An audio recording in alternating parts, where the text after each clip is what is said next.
Fish. Here. Saltzman. Here. Novick. Here.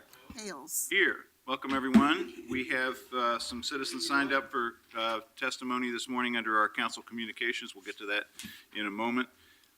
We have no requests, I believe, for removing items from the consent calendar and putting them on the regular calendar. Is that right? Okay. Welcome, and let's begin. We will follow the usual rules of council decorum here, which is you're welcome to speak on any item on the calendar. Let our council clerk know if you do wish to speak. We typically allow 3 minutes for people to speak, and it looks like from the number of people here this morning that won't be a difficult standard to hold to. And we also ask that people maintain basic courtesy here, which is if you agree with someone, feel free to give them a thumbs up or other wave of the hand gesture to show your support. And if you disagree, the same thing can go with a polite hand gesture to the contrary, but we ask that other than when we suspend the rules, we ask that we not have applause or verbal demonstrations in the council chamber so everyone feels able to have their say. So with that, let's begin with item 29. Request of Carl Wickman to address council regarding Cedar Crossings Covered Bridge Annual Update. Welcome back, Mr. Wickman. Good morning. Good morning, Mayor and councilors. For the record, Carl Wickman. After last year's update, I received phone calls and even letters, people asking, what's the difference between satisfactory and good? These are the slides from last year's presentation, so I don't know which is satisfactory and which is good. Commissioner Novick, thanks to you and Erica Nebel for arranging a very productive meeting with David Olongi. He brought engineering plans and I brought photos. Our area of concern was the southeast corner of the bridge. The issue, sidewalk flooding and roadway ponding. The cause, lack of maintenance. You can see that the catch basin is clogged with gravel and silt, which results in the flooding off to the right. We looked at the engineering plan and discovered that there is an existing gutter and an existing catch inlet, but the photographs show that they're buried underneath mounds of dirt, so who knew that they were there without the engineering photos? On December 9th, I got word that the USGS was going to conduct a survey at the site, and I drove through the mudslide on Flavel, and then at the turnout at the bridge, there was a tree that was down, and you can see it crushed that pickup truck. The USGS was documenting the record-setting stream levels and flow of volumes to be used in computer modeling. The arrow shows the high water mark just 2 days prior. The USGS is concerned that there might be scouring happening on the southeast abutment. These photos were from that same December 19th and can show that the volume was very intense that day. On December 22nd, when the wreath was put up on the opening slide, I was greeted with this, and I was very concerned. What had happened to the bridge? Not to worry, though, it was PBOT at work. They had reclaimed over 200 feet of gutter and had exposed the catch basin and into ponding, flooding, and splashing. The asphalt was ground down to the wood subsurface, and a waterproof membrane was installed, and the surface was recovered. So what else needs attention? The interior walls on both the east and north side have to be repaired. This is due from the splashing and flooding of the cars driving through the ponding, and the water was never allowed to dry. This has now been cured with the fix that PBOT did. I was out there just yesterday and it was totally dry. They have to replace 100 feet of rotten pedestrian rail top. I would pay for the replacement of this bullet-riddled sign. It's not a very attractive way to welcome people to Cedar Crossing. Graffiti remains a problem, but not very much of a problem. Cedar Crossing is going to have its 35th anniversary. Mayor Clark designated it as a scenic site. It was also included in the comprehensive plan as a Gold 5. 19 Mayor Katz and then Commissioner Hales made it the poster child for the Pleasant Valley comp plan. These are the 2016 projects: a popsicle bridge competition with the local schools, a scenic bike tour route with the City of Happy Valley and Clackamas County Tourism to feature local sites, and a photo contest with a sponsor yet to be discovered. Thank you for your time, and remember that Cedar Crossings is the only covered bridge for probably within 100 miles. Well, thank you for your advocacy. You've really done a great job of keeping the communities and the council's attention focused on this. Thank you. And for your constructive work with Peabody. Thank you for working with the city. Just to remind everybody watching at home where this bridge is. It's off of Foster Road on Southeast Deerdorf Way in the heart of southeast Portland. And my understanding is it's the only covered bridge within the city of Portland, is that It correct? was the first ever built in the city of Portland, and the only one ever built in Multnomah County as well. Great. Clackamas County lost theirs in 1957, and Washington County's last was in the 1940s. Commissioner Fritz, I have a question for you. Since one of the requests addresses graffiti, what is the extent to which citizens can engage in self-help on the graffiti removal? They're allowed to clean the back of signs. They're not allowed to clean the surface of traffic signs because they're coated with a special reflective surface, so only PBOT can do that. We're actually just discussing that in the ONI budget meeting this Monday to see how we could improve the volunteer coordination. Great. Thanks very much, Carl. Thank you. You're welcome, Mayor. And Mr. Wickman, if there's any issues you want to follow up with my office, Laura Hanson from my office is right there. But thank you so much for your work with PBOT. Great, thank you. Okay, item 30. Request of Joe Walsh to address council regarding justice. Come on up.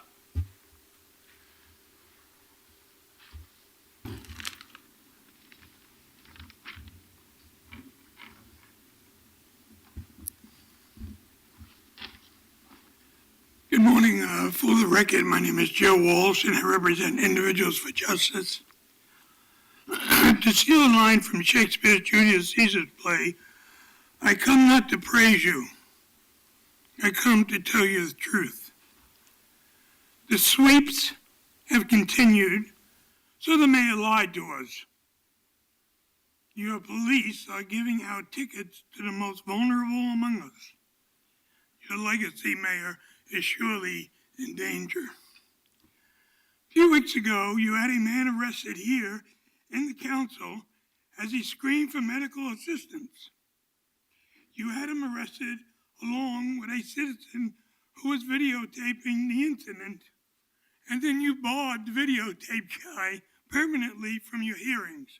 And of course, that was overturned by Judge Simon's decision, and the hearing officer has now relinquished any jurisdiction on that.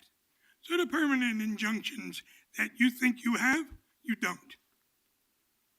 A week ago, you all sat there and listened to a 30-minute report from the City Club about pending raising taxes for $400 million.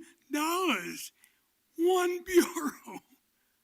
The Transportation Bureau, according to the City Club, is in hock $400 million, and you, Mayor, would not let us discuss it. There were at least 4 people that wanted to discuss that. I think after you go over $2 million, you ought to have a little discussion. A little bit. $400 million? A big discussion. What happened? Who's at fault? Nobody talks about that. They talk about the 4 taxes that this commissioner is going to lay on everybody. But they don't say anything about the jurisdiction or the responsibility. None. Because you wouldn't let us speak. And if you let us speak that day, we would have said that. And you're wrong, Mayor. Ask the city attorney about the charter. The charter only exempts 2 items that cannot be discussed. One, this communication, and the other, second readings. That's it. You are out of order. Now, you're going to consider my appeal today. And I would be a terrible activist if I didn't say something about it. You're going to make me a folk hero, Mr. Mayor, because let me explain something to you about the law. Because your city attorney sent 2, and I kicked their butts. So let me explain the law to you. In the Ninth Circuit Court of Appeals, if you lose, you affect 9 states. 9 states. That's going to make you really popular, Mayor. Okay, And I thank you. see my time is up. And I know that the previous speaker got all kinds of time. But you come down on the activists all the time, and I am really anxious to see the door hit your butt when you leave. And you too, Novak. Okay, next. 31, request of Carlos Jesus Zilmer to address council regarding enhancing advertisement possibilities while generating revenue for the city. Good morning.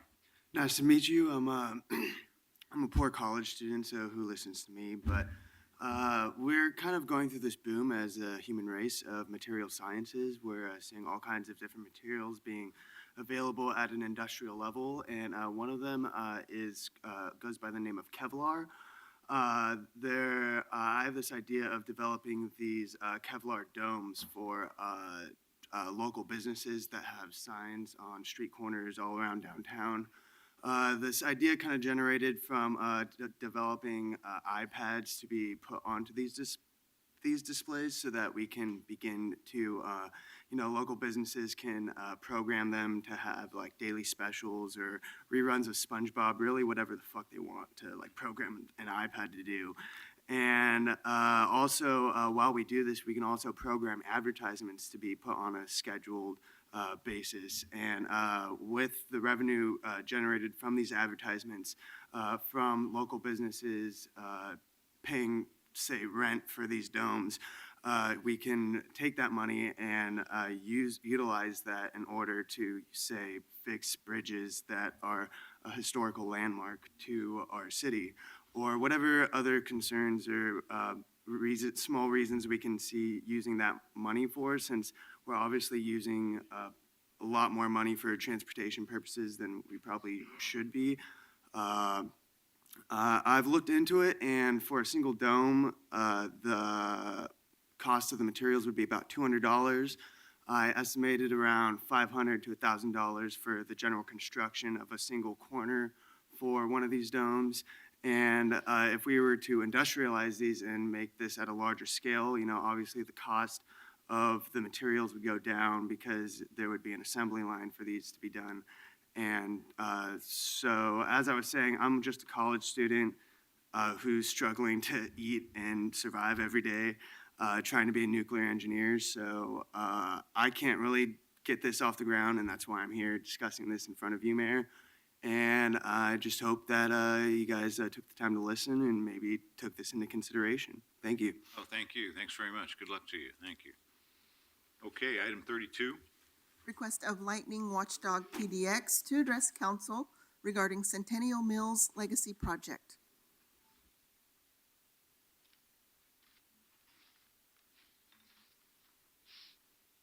Good morning. Good morning. My name is Lightning. I represent Lightning Watchdog PDX. We have a couple big projects out there, as you know, the Centennial Mills project and also the U.S. Post Office project. And I guess from my position, and again, I only speak on my own behalf, is that I'd like to see the Centennial Mills project continue to move along. I think, in my opinion, that the choice to pick Jordan Snitzer as a developer is the right choice. I like a lot of the plans that have been laid out, and I think he's really developed something here that can be utilized by the public, and that's what I really like about it as far as on the docks, the open space, and a lot of various things. So what I want to have an understanding, I guess, with Patrick Quinton is that, and the mayor, of course, and the council members, is that you have things moving forward on this. You have somebody there that can get the job done. And I think it's more or less just putting together all the pieces at this time and to move this forward and understand it's been vacant for the last 15 years. It's costing the city a tremendous amount of money to have it sit vacant. We understand the demolition costs currently. We understand the cost to have the horses over there. Tremendous costs have added up. And now is the time to do something more productive with this property. It's the time to just communicate maybe a little bit better. I mean, these are big deals. They get complicated. And try to finalize this. You have a good developer there ready to finalize this, to try to get things moving. And let's see what we can do. Let's go into it in an optimistic manner and try to just finalize this project. Now, another thing I like about that U.S. Post Office project is I also think that when you're looking at PNCA being located there with all the artists, is that we have the potential to develop something out here all the way to Centennial Mills that a lot of people in the community can enjoy. And I especially want to see the artists step up on both these projects and start giving some ideas, because I think that overall we have kind of the energy there that can really turn into something really great. It can be a legacy. Centennial Mills can be that legacy project. The post office project can end up being a legacy.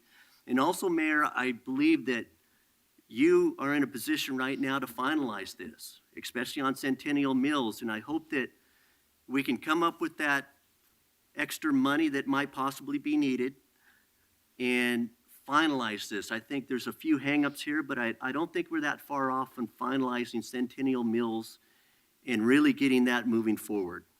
Thank you for your assistance. Thank you. Thanks very much. Okay, item 33. Request of Jim Wittenberg to address council regarding streets and bridges in Portland.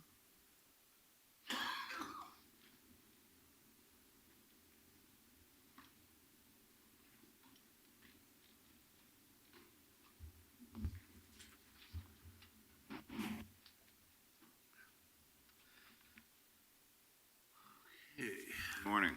Good morning, Mayor, city councilors. First, I just want to tell you that I don't dislike any one of you, even though I may seem like it sometimes. I don't. I'm not a hateful person. I can't think of anybody that I hate right now. Maybe Vladimir Putin or something, but I can't think of it. Now, I looked at last night. I got a letter from the bank that I have my card with. I noticed that I'd given $50 to Jay Inslee up in Washington State for governor, and I've known him for about 15 years, probably, when he was just an attorney in Seattle, Washington, next to Yakima, and then he ran for Congress, and I think he won the first time and lost the second, and then he went over to the western part of the state where he fit in better. But he said today, he says, we're not going to just fix a few potholes. I thought, what a nice phrase that he used. We're going to finish the job. I'm thinking how many times we've started jobs and then we haven't finished them. We just haven't got around to it. It hasn't been important enough for us. But he seems to finish things. This is usually why I like him, and probably why I'm going to move up there and retire in there. There's also a young lady up there that I've known for 40 years, so that could be positive. He's also going to support the minimum wage initiative at $13.50. So I thought that was a good thing to take a stand on that. Also in the paper today, I see an article. I wasn't going to talk about this, but TriMet, the Metro. I never ride the Metro. I was thinking about it. I never get on the darn thing. I ride the bus and I get a ride with a car once in a while, but I never ride the Metro. I wonder if it's because it breaks down so often. It's got all kinds of problems with it here in the paper, if you haven't read it yet. I wouldn't ride this just out of principle now. The second thing, the next thing is that I was in a hospital a little bit, and maybe you start thinking about people who live out on the street. And when I made the copies that you have before you, I found a woman on 9th and Broadway in a sleeping bag. She must be 40, maybe 35 or 40. She was in a sleeping bag, wrapped up with an umbrella up above her. And so I was curious. I went over and talked to her. You know, I talked to people on the street. I'm not too good for them, really. I learned that from Mitch Snyder years ago in Washington, D.C. He just told me that you should talk to people. It's a nice thing to do. They won't all ask you for money. And she said that she can't find a place in the city. She can't find a place to get out of the thing. She sleeps between two buildings at night, and her 3 kids are with relatives. And so I thought, the next thing I'm just going to say is that you may wonder why I do these things and why I don't just get my $30, $40 an hour as a pharmacist and be a rich guy like all my relatives are. I mean, I don't have any poor relatives. The only one that was poor died, and he's gone. But we're all pretty well off, pretty comfortable people. But these three little girls here are the reason that I do this. These three girls I grew up with are now 40 years old and have 8 kids. I live in Portland because I want to make it a better place for them to live, and I want to make it so they can get around. Why did I do this for the property tax limitation thing a few years ago? Put it on the ballot? Because of my dad, this thing here. He was worried about his house. He was just worried he was going to lose his house. And he was an old man, and just before he died, we finally got the thing passed in 1990, and he died at the end of 1990. So, Jim, thank you. No, you're great. We appreciate you. So. okay, anyway, that's all. So you can look at these things. We had a big deal on Hawthorne a few years ago. Charlie remembers. Yep. That, and we're just looking at what we can do. We need to fix this so I don't get run down by the cars that are really traveling through these streets and go through a lot of red lights. It's very dangerous out there. Yeah, thank you. I've never seen it so bad as I did now. Of course, I've never been on a walker before either. Yeah. Well, take care. No, Okay, all right, thank you very much.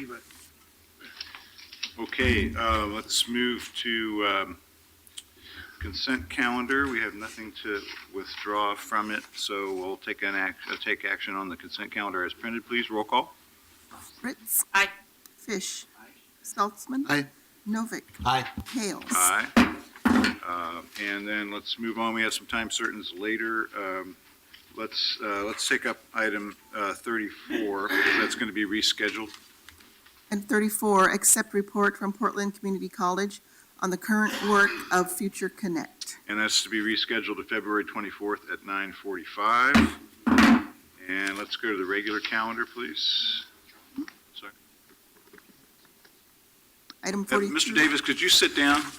Mr. Davis, could you sit down, please? Thank you. Well, just please, no, not here in the council chambers, sir. Please have a seat, and you're welcome to testify later if you'd like to, but please have a seat.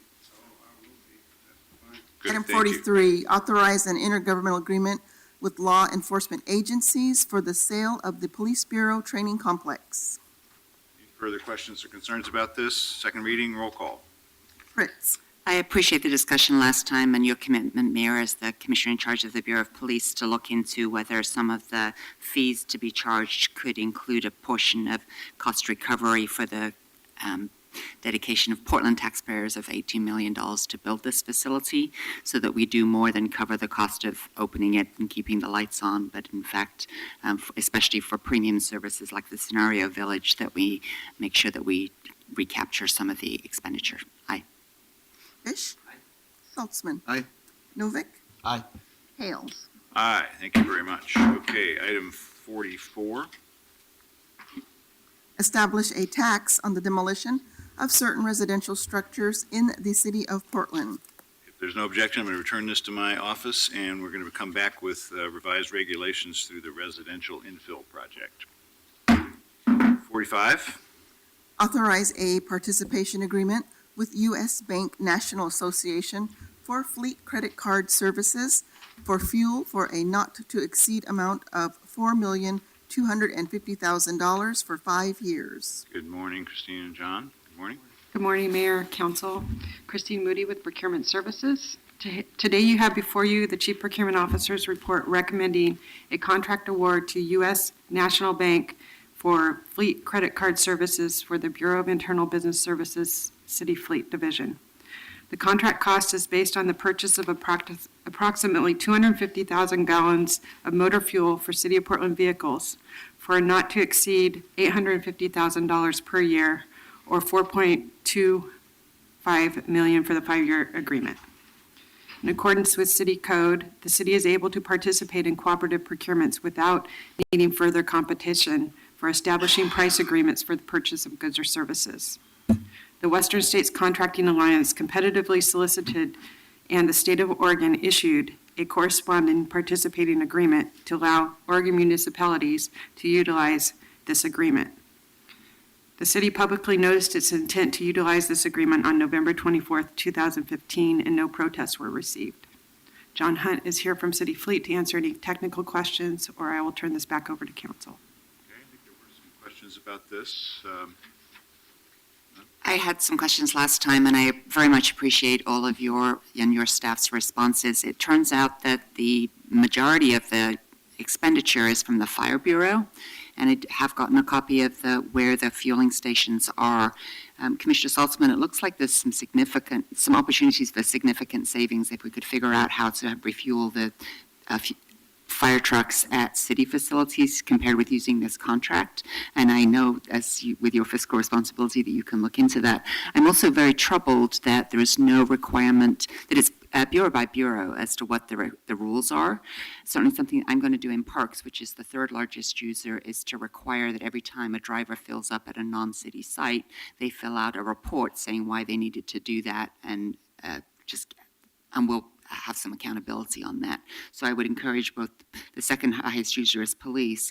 I would encourage us all to ask our bureaus, if ever you're using these cards, you need to document how much further was it to the fueling station, why did you not fill up when you left the car the night before, those kinds of things, because obviously $4.5 million over 5 years is a lot of money. Good point. Okay, other questions for Christine or John? Thank you both very much. Anyone want to speak on this item? If not, then it's carried forward from last week, right? We can vote on it now? Previous agenda? Move the report. Oh, yeah, it's a report. That's right. So there's a motion to accept the report. Is there a second? Second. Further discussion? Roll call to accept the report. Fritz, Well, it's going to be a very tight budget year, and we're going to be needing to scrub every bucket. This is, I think, an opportunity, particularly for the Fire Bureau, to achieve some significant savings. And so I know that Commissioner Saltzman will look into that. Aye. Fish. Saltzman, Well, thank you, Commissioner Fritz, for your line of questioning last week, and certainly I will make sure that we do check into our policies and with respect to refueling the fire engines and fire trucks. Good points. Thank you. Aye. Novick, And I also thank Commissioner Fritz for attention to detail, and it does seem like we should do everything we can to make sure that we're buying cheaper when we can. So I will also ask my bureaus to make sure that we justify and document any time when we're not buying at city facilities. Aye.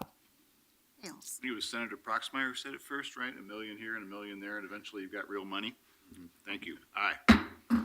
46. authorize a contract with the lowest responsive bidder for the construction of the Far North Nikolai Sewer Rehabilitation Project, number E08401, for $4,090,000. Second reading, roll call. Fritz, Thank you, Commissioner Fish, for the Bureau's usual diligent report on this expenditure. Aye. Fish.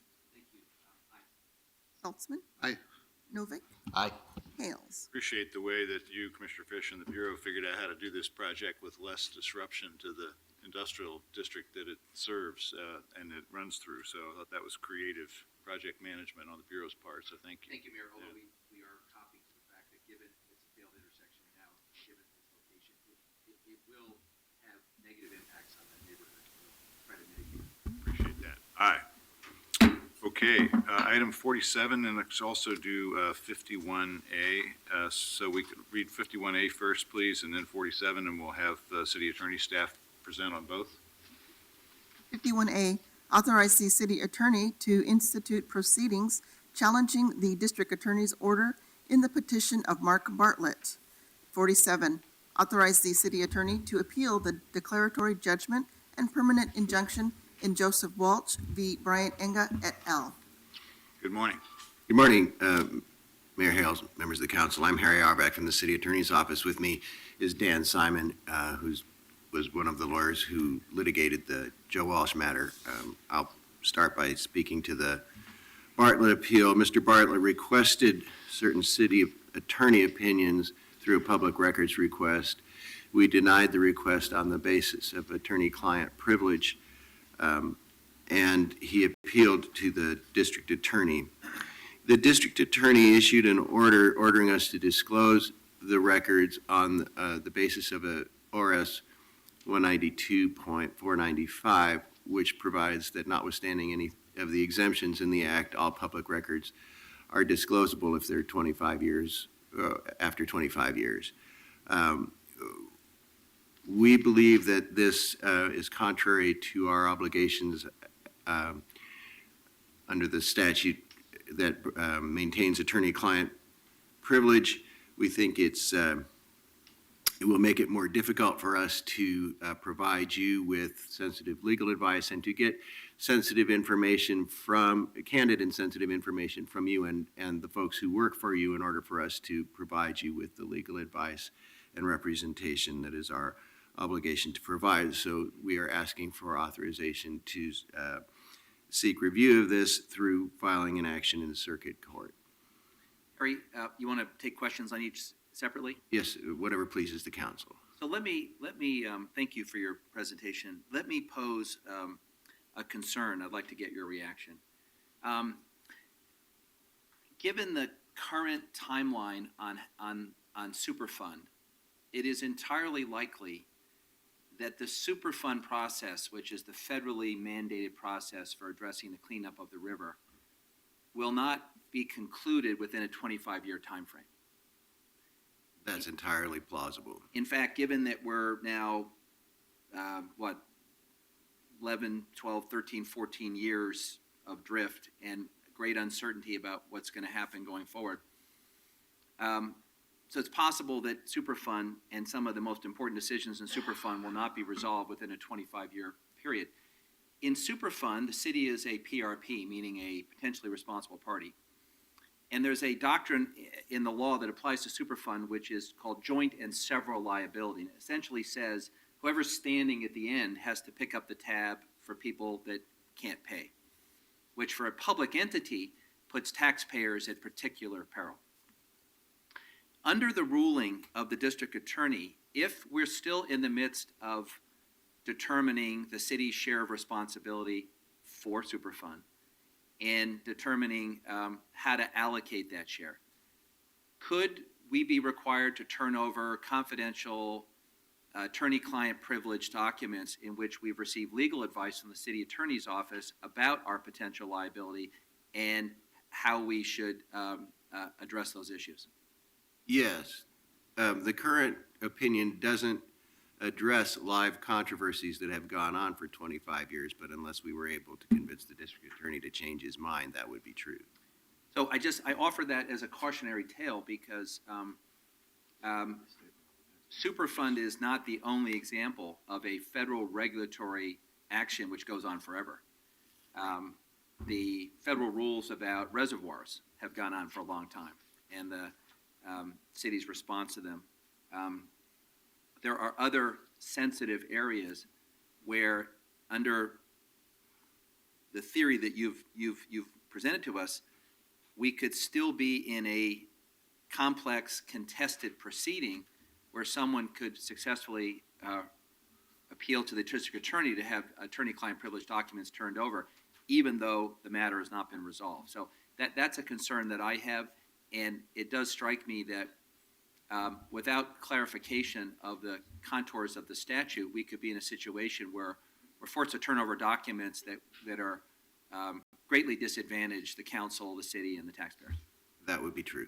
I'm sorry I missed part of this discussion, but I just read District Attorney Underhill's letter this morning, and particularly on page 2, he cites the statute and says it's unambiguous. So if there's a need for statutory repair, maybe we should make the case that there's a need for statutory repair. But if the district attorney says this is the law on this particular subject, I guess I find that fairly persuasive, and I'm not sure why we would mount an appeal for 25-year-old records. So I'm a little perplexed by this one. Well, it's unfortunate that you just missed the discussion I'm with Commissioner sorry. Fish because he gave it a really good reason. Also, this technically is your resolution, Mayor. I mean, the reason is No, it's actually not. It came from the city attorney. reports to you. Yeah, well, If you had a concern about this, I think as a colleague, I would appreciate a heads up about that. I didn't know about it until last night. You didn't know about a 4/5 that we signed, that we had to sign to put on Sorry, the agenda? I didn't know. Okay. So the issue that I have flagged for you and my colleagues is Superfund. where it's entirely possible that within the 25-year period covered by this ruling, we would have to turn over opinion letters from the city attorney's office before we've resolved the liability and allocation process. And I think that's a real problem. And as you know, Mayor, one of our frustrations with Superfund is it's going to outlive our grandchildren at the current pace. And under this ruling, even with Superfund still pending, we would have to turn over, in response to a public records request, at some point, legal opinions we got at the beginning of Superfund. So I was persuaded on that basis that it would be prudent to file an appeal just to make sure that the statutory interpretation of the district attorney, who, by the way, I have a lot of respect for, but has yet to be declared infallible, is addressed by a court of law. And I also think we should pursue potentially a statutory fix for the reasons that you've identified. I see it as a dual track, but if the statute, as Harry interprets it, can be read in a certain way that's different from the district attorney, I'd prefer to have a court decide that, particularly where we have documents that could be picked up by this ruling that would put us in a detrimental position on Superfund. I have a different course of questions, and that's regarding your statement that there's another segment of Oregon statutes that addresses attorney-client privilege. Has attorney-client privilege ever been ruled on by the Supreme Court? Well, frequently. The rule is a rule of evidence. Well, there's a rule of evidence. There are rules of professional conduct that require us to maintain the confidences and secrets of our clients. And the district attorney basically said that both of those gave way in this instance to that catch-all provision in the public records law that made all public records disclosable after 25 years. I am not aware of a situation in which this issue has reached the appellate courts yet. Otherwise, we would have had a clear answer. And we would About a public body? Yeah. But for other entities, attorney-client privilege? Well, other entities aren't subject to the public records law. So in essence, what we're trying to do through this resolution is get a ruling that puts you on equal footing with private clients whose communications with their attorneys are privileged forever. Thank you. And can I just make a qualifying point? We get different kinds of legal memos from our attorneys. So, for example, sometimes we ask them to give us a memo that just outlines the legal landscape. What are the laws? What's been the case law? And what are the boundaries that govern our decisions? I have less concern about those becoming a matter of public discussion because they don't involve the kinds of strategic decisions that we have to make in light of legal risk. A memo that says, in light of X, Y, and Z, the city might have this exposure and we recommend the following actions. No one in a complex, litigated, administrative proceeding has those legal memos put into the public record because they compromise people's positions. And if we can't get candid legal advice about the strengths and weaknesses of our case without fear of them becoming part of the public domain, then what the net effect will be, Mayor, we won't ask for them. In which case, I don't think we'll be making the same kind of wise decisions based on at least the best guidance the legal team can give us about legal liability. And for that reason, in that narrow instance, I think the district attorney's decision doesn't make sense. And I would prefer to have a court try to reconcile the different provisions of the statute. Commissioner Novick? Commissioner Fish, I have to say that I thoroughly agree with the principle that attorney-client privilege is attorney-client privilege, and I don't think that should generally be a time limit on it. But I'm just wondering what your thinking is as to that language, notwithstanding ORS 192.501 to 192.505, and except as otherwise provided in, et cetera. What's our argument that 192.501 to 505 does not implicitly cover attorney-client privilege? If you don't mind, we have able lawyers who've been briefing us on it. Harry, what's your response to that? Well, the argument would be that the attorney-client privilege, so the public records law doesn't specify matters that are attorney-client privilege. It specifies an exemption for things that are privileged or confidential under law. And the best argument I think we're going to be able to make is that notwithstanding the public records law, the attorney-client privilege itself continues to make those communications privileged. It's not a slam dunk by any means, but we're trying to preserve our ability to give you the best legal advice that we can. When I was briefed on this, Mayor, and I don't claim any expertise on it, and as you know, we are all committed to responding in a timely way to public records. Our office bends over backwards to expedite production of documents that we can, and we believe strongly in the idea of transparent government. This question, though, about whether all privileged documents from the city attorney's office that go beyond just advising us as the law and provide strategic advice and give us best judgment about risk in cases that are still ongoing seems to me to present a significant challenge. And I was persuaded when Harry briefed me that we should do both. We should raise this as a question for the legislature to ponder, but we should also seek an appellate ruling so that we have clarity about where to go next. I hear you. I guess the situation in which an issue is still ongoing 25 years later is obviously rare. The Superfund, as you argue, is one of those instances. So your understanding is the law makes no distinction between legal issues that are still ongoing versus just history that for some reason somebody would want to disclose. Harry, is that right? The records that we The are. statute doesn't make that distinction. That is correct. I believe the records Mr. Bartlett wants are connected with the reservoirs, which I'm not sure we're entirely done with yet either. Right, So right. Mr. Walters So there's obviously a has couple of something to add here. instances, yeah. So Ben Walters with the City Attorney's Office. Part of the dilemma here is that,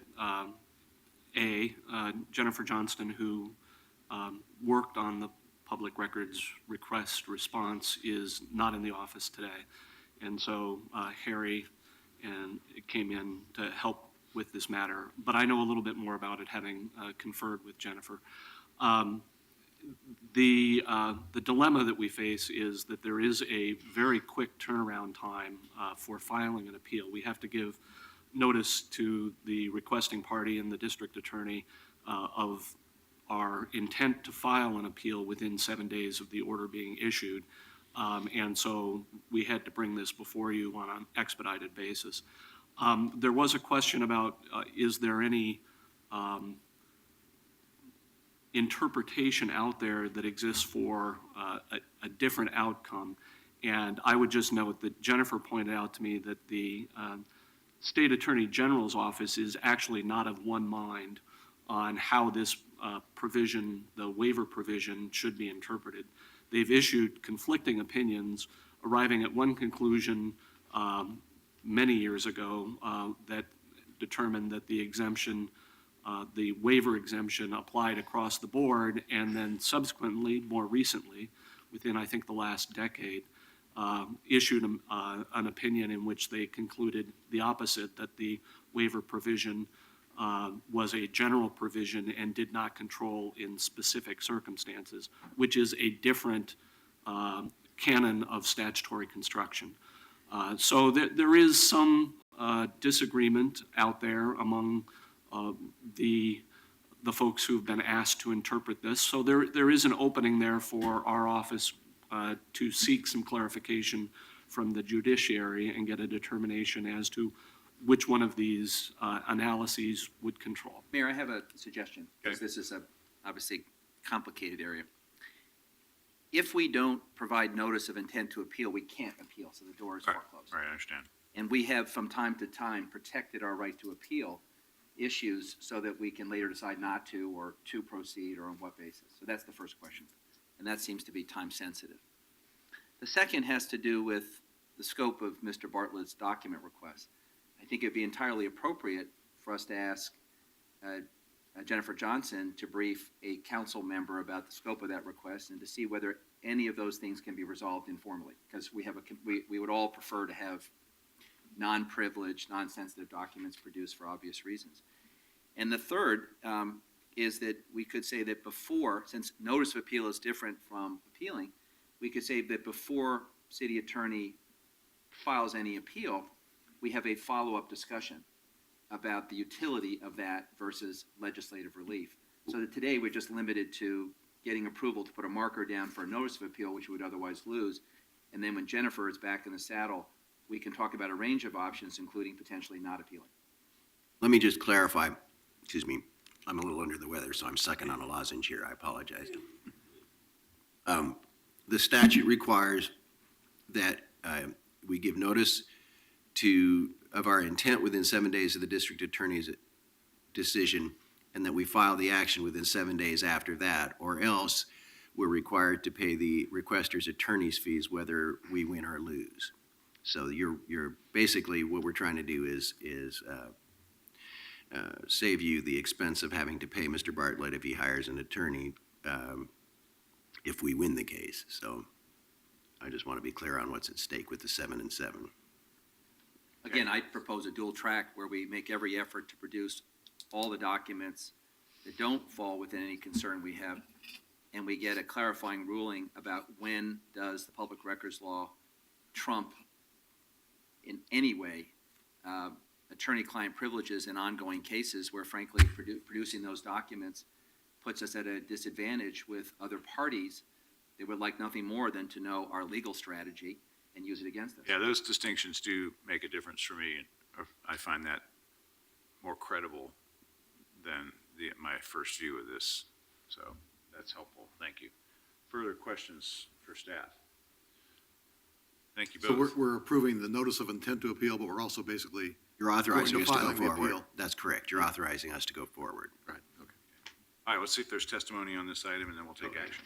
All right, we'll be back for, Okay, yeah, and actually, I think I'm going to return briefly to a time certain item after this, and then come back to the second legal case, but it won't Okay. take long, so stand by. 51A, I So have, testimony, please, on this particular item.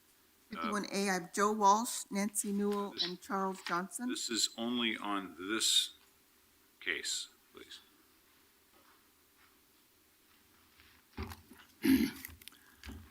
My name is Joe Walsh. I represent Individuals for Justice. I'm a little confused. Are you going to ask us to give testimony on both items? No, I'll call you back for the second No, item. I'm signed up for both. Okay, Which one are we doing now? we're only doing the case that we just discussed, 51A. 51A. Yeah. Okay, that seems to me that an organization like yours that received an F in transparency would be bending over backwards to releasing documents to people to satisfy the dissatisfaction that's going on in the community. It's hysterical to me that you're arguing something that sits on the fence, and your arguments, Commissioner Fish, very good arguments, but they're not going to carry the day. It's not a slam dunk, you know? You're even saying it's questionable. Why in God's name would this body, with your reputation of not giving out documents, do something like this? What is it that you win if you vote on this and you win in court? What is it that you win? You aggravated a district attorney. That's what you've done. And you do that over and over and over again. You don't see, what's that term? The big picture. You don't see the big picture, guys, lady. Please, would you think about this? This is not a big deal with me, obviously. However, I don't go out of my way to aggravate a district attorney, and that's what you're going to do. Because he's saying, in his opinion, this is what you should do. And you're saying, yeah. And that's your attitude a lot. Yeah. We sit here and we dictate what we want. And you're going to eat this one too, which is really sad. You know, how many, you're totally dependent on your city attorney's advice, and their advice lately is not very good. Think about it. Maybe you ought to bring in a lawyer someplace that's objective and says, hey guys, release this stuff. Don't be jerks. Just release it. And as far as arguing that you have the same privacy rights as I do when I go to a lawyer, that's a tough one. Because when I go to a lawyer and we talk, and that's privileged communication, there is no huge federal agency looking over our shoulder. It's done. What you guys are asking is not done. And 2 lawyers on this council should know better. So don't vote for this. This is really bad stuff. Thank you. Morning. Good morning, I'm Nancy Newell. I've won a federal case with the county and the county lawyers being in error. And it was a significant one because it was Enron controlling our electric grid. And it was critical because of the actual criminality that was happening at our own World Trade Center headquarters and the full approval of the state, the Public Utility Commission, and the city. Now, I'm here today because this is a big mistake on your part. You're spending legal money, wasting time. We have a COAB process that's a very serious community effort. Hours people are putting in. Commissioner Salzman's representative rarely shows up, doesn't even show up at committee work sessions. We're trying to get things done. They've been declared public officials. They didn't come in knowing this. They've been restricted in what they can say, how they can say it. And you don't even know what the laws in this situation, which is critical, and the reputation of transparency and the lack of trust at the level this city is suffering is unbelievable, and people are dying on the streets, and people are not being fed. And 3 out of 4 Americans now live paycheck to paycheck, and they're homeless, and they're sick, and they're sicker, and they're freezing to death. What in the world is this council about? I've won the case. You know what the federal judge ruled? And this was when the ballots were sent out illegally and had an illegal ballot title, and he ruled in our favor. And they allowed them to send it out early. And you know what our recourse was? 1 page in the Oregonian on an illegal election. So we don't have a lot of faith. And we have Warren Buffett running Pacificor and throwing coal trains and wasting our time and killing future generations. This is serious stuff. And people are out there being very upset because they should be, because not enough attention is brought to it. And this is one of the areas where you can do some really good work. And I'd like to see Mr. Salzman get his rabbi representative to pay attention or replace him, because we can't get things done. We've been doing this for a year, hours and hours, not to mention lawyer hours advising us what we can or cannot do, when Judge Simon just ruled against you, and he's the settlement judge for the COAP. So where's our direction? What do we do? Are we going to end up in jail or something? I mean, it's really that confusing. So let's waste less time, spend millions less, get much better results in cooperative relationships with council, with police, and try to have a much better atmosphere in this city. Thank you. Thank you. Morning.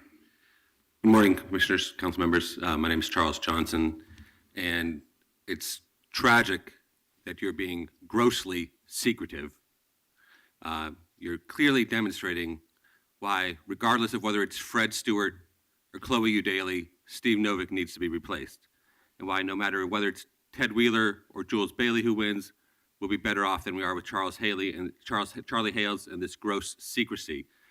About this, you have a 2-page PDF attached to the agenda item. The only thing that's really relevant in there is swindler. It should say Joe Glicker.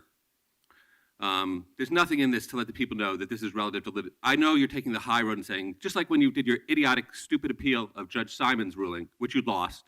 Oh, sorry, you negotiated a consent decree that changed some semantics. This is the same crap from you and your 40 overpaid, worthless attorneys, making probably $100,000 a year. Nice $400,000, just $4 million there. So, Mr. Johnson, yes. It's okay for you to insult us, but do not insult city employees. Freedom of speech, get an injunction to stop me.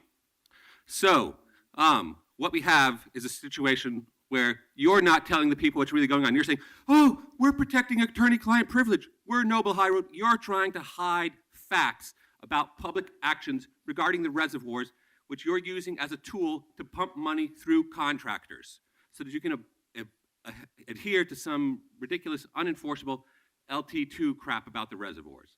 You're hiding all that crap just so you can say, we must do this today, otherwise we'll have to pay attorney's fees to a guy who doesn't even have an attorney. He's just a citizen making a public records request. Do not pursue this appeal. You won't be trapped by any, this is a lowest level court decision. It's not going to constrain you by any horrid precedent. You can do whatever you want the next time the case comes around. Don't do it. Resign. Next, please. Go ahead. We also have Mr. Robert West to speak. Come on up. Mr. Davis, are you going to testify? Yep. Go ahead. Well, go ahead while he's coming up. Oh, talk now? Yes, please. So you guys are, I actually wanted to talk to him and he left, so maybe I'll let him talk. No, go ahead, please. He had to leave. I don't know why, but go ahead. You're on. Well, basically, he's saying not to insult city attorneys. That's ridiculous in itself. That's called the First Amendment. And these same city attorneys, you know, are here as the hired gun to crap on the Constitution, to shit on our Bill of Rights. Please, come on. You know, if the city attorneys use toilet paper that has the Constitution printed on it, I think they're worthy of our insults. And, you know, you guys presenting this appeal is ridiculous. What's all the big secrets here at City Hall? You guys trying to hide stuff? Because I know you definitely haven't released the surveillance footage of me being arrested when I was filming on November 25th. So that reeks of a cover-up. Why can't my lawyer see the real surveillance footage that shows that I did not push the G4S security goon of yours, Mike Cohen, who's a former cop from LA? You know, you're the police commissioner and you're allowing your personal bodyguard to falsify police reports against me? You don't think that's a conflict of interest? And why is G4S, an international mercenary firm, even policing at City Hall? These guys are being used as an extrajudicial wing of the police. And I actually think that you personally, Mr. Police Commissioner and Mayor, conspired against me to have your G4S security goon tackle me and falsify a police report against me. I'm actually accusing you right now of being responsible for that, because you've been trying to remove me from City Hall since the first day I ever came in here, when you guys altered and deleted my testimony. You blacked out the audio and you went over and blacked out the screen so people can't see what I'm talking about. I was talking about a child molester who's linked in with the police agencies around here, who's now doing a 25-year prison sentence. And I just can't see what the big deal is, why you guys can't allow a few voices of dissent in City Hall, and you're so determined Thanks very much. to appeal this ruling. Thanks. Okay, go ahead. Okay, my name is Robert West, and just the secrecy just boggles my mind. First of all, the city is a public entity. The mayor's office, city council doesn't own the city. The people of the city of Portland own the city. You guys work for the city. The city attorney's office works for the city. If someone in the city wants some kind of documents, regardless if it's from the city attorney or not, they should be able to get those documents. I'm somewhat shocked at the way the city's been handling things lately. In my civil case, I showed Amanda Fritz when I was injured, not last November, but the November before that, hospital documentation. City attorney goes, well, we're not, the city's not responsible for what the Portland police does. When they announced everyone into the center of the street, you're all under arrest, and then they arrest protesters for standing in the street after the officers told people to get into the street. City attorney goes, well, they voluntarily were arrested. Okay, the thing is we can't, you're asking us to trust you guys, and you guys have constantly sat there and showed that we can't trust you. We can't trust that those documents, that what happens later on when when there's a legal thing going on and the city attorney goes, well, I'm sorry, we don't want to produce those documents. Those documents are not people's individual documents. They're the city of Portland. They're owned by the public. They're not owned by the mayor's office. They're not owned by the city council's office. They're owned by every person in the city of Portland. The people of the city of Portland pay their taxes, to make sure that everything's taken care of. Okay, that should also include any documents that the city of Portland, that people want. Filing this appeal is ridiculous. What you're saying is well, we want confidentiality when there shouldn't be confidentiality. You guys are responsible to the public. The city attorney's office is responsible to the public.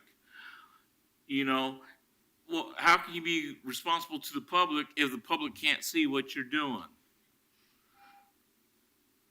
I mean, to me, there should be no appeal. The DA's office was right, and I hate to say it, they were right. The people of the city of Portland deserve better than what they're getting. They don't deserve confidentiality. They don't deserve confidential meetings. Hey, thank you. Thank you very much. Okay, anyone else want to speak on this? So, further discussion. Secrecy rules So this- Portland. That's what it is. Let's take a vote, please, then on the resolution. Fritz? Thank you. Thank you for bringing this. This is an important principle. There are many important principles at stake here. To me, attorney-client privilege is somewhat sacrosanct. The United States Supreme Court, in my understanding, has ruled that it survives the death of the client, it survives the attorney leaving the firm, it survives all kinds of what-ifs later. It's forever. And that's the United States Supreme Court has said that. So what we're asking for is parity on attorney-client privilege. I also liken it to the patient-provider confidentiality in healthcare. Hey, let her speak. I'm no longer a healthcare provider, but I still do not reveal personal information about people that I worked with. And it's distracting when people yell because I lose my train of thought. Hey, no, one more time and you'll be excluded. She gets a right to speak just like you did. Commissioner Fish's example of Superfund is a really good one, in that it's quite likely that it won't be resolved within 25 years and that privileged communications between counsel and attorneys would then be available to the public and to other parties in the conflict. So the natural conclusion, if there's until and unless we can get clarification from the legislature, is that attorney-client advice to the council will become oral only. There will be no documentation of it in case that could then be used against the city in future cases. And as a council member who's not likely to be on for the next 25 years, I want to be able to ask my attorney, our attorney, the council's attorney, for the advice that they gave to previous councils and to have some record of it.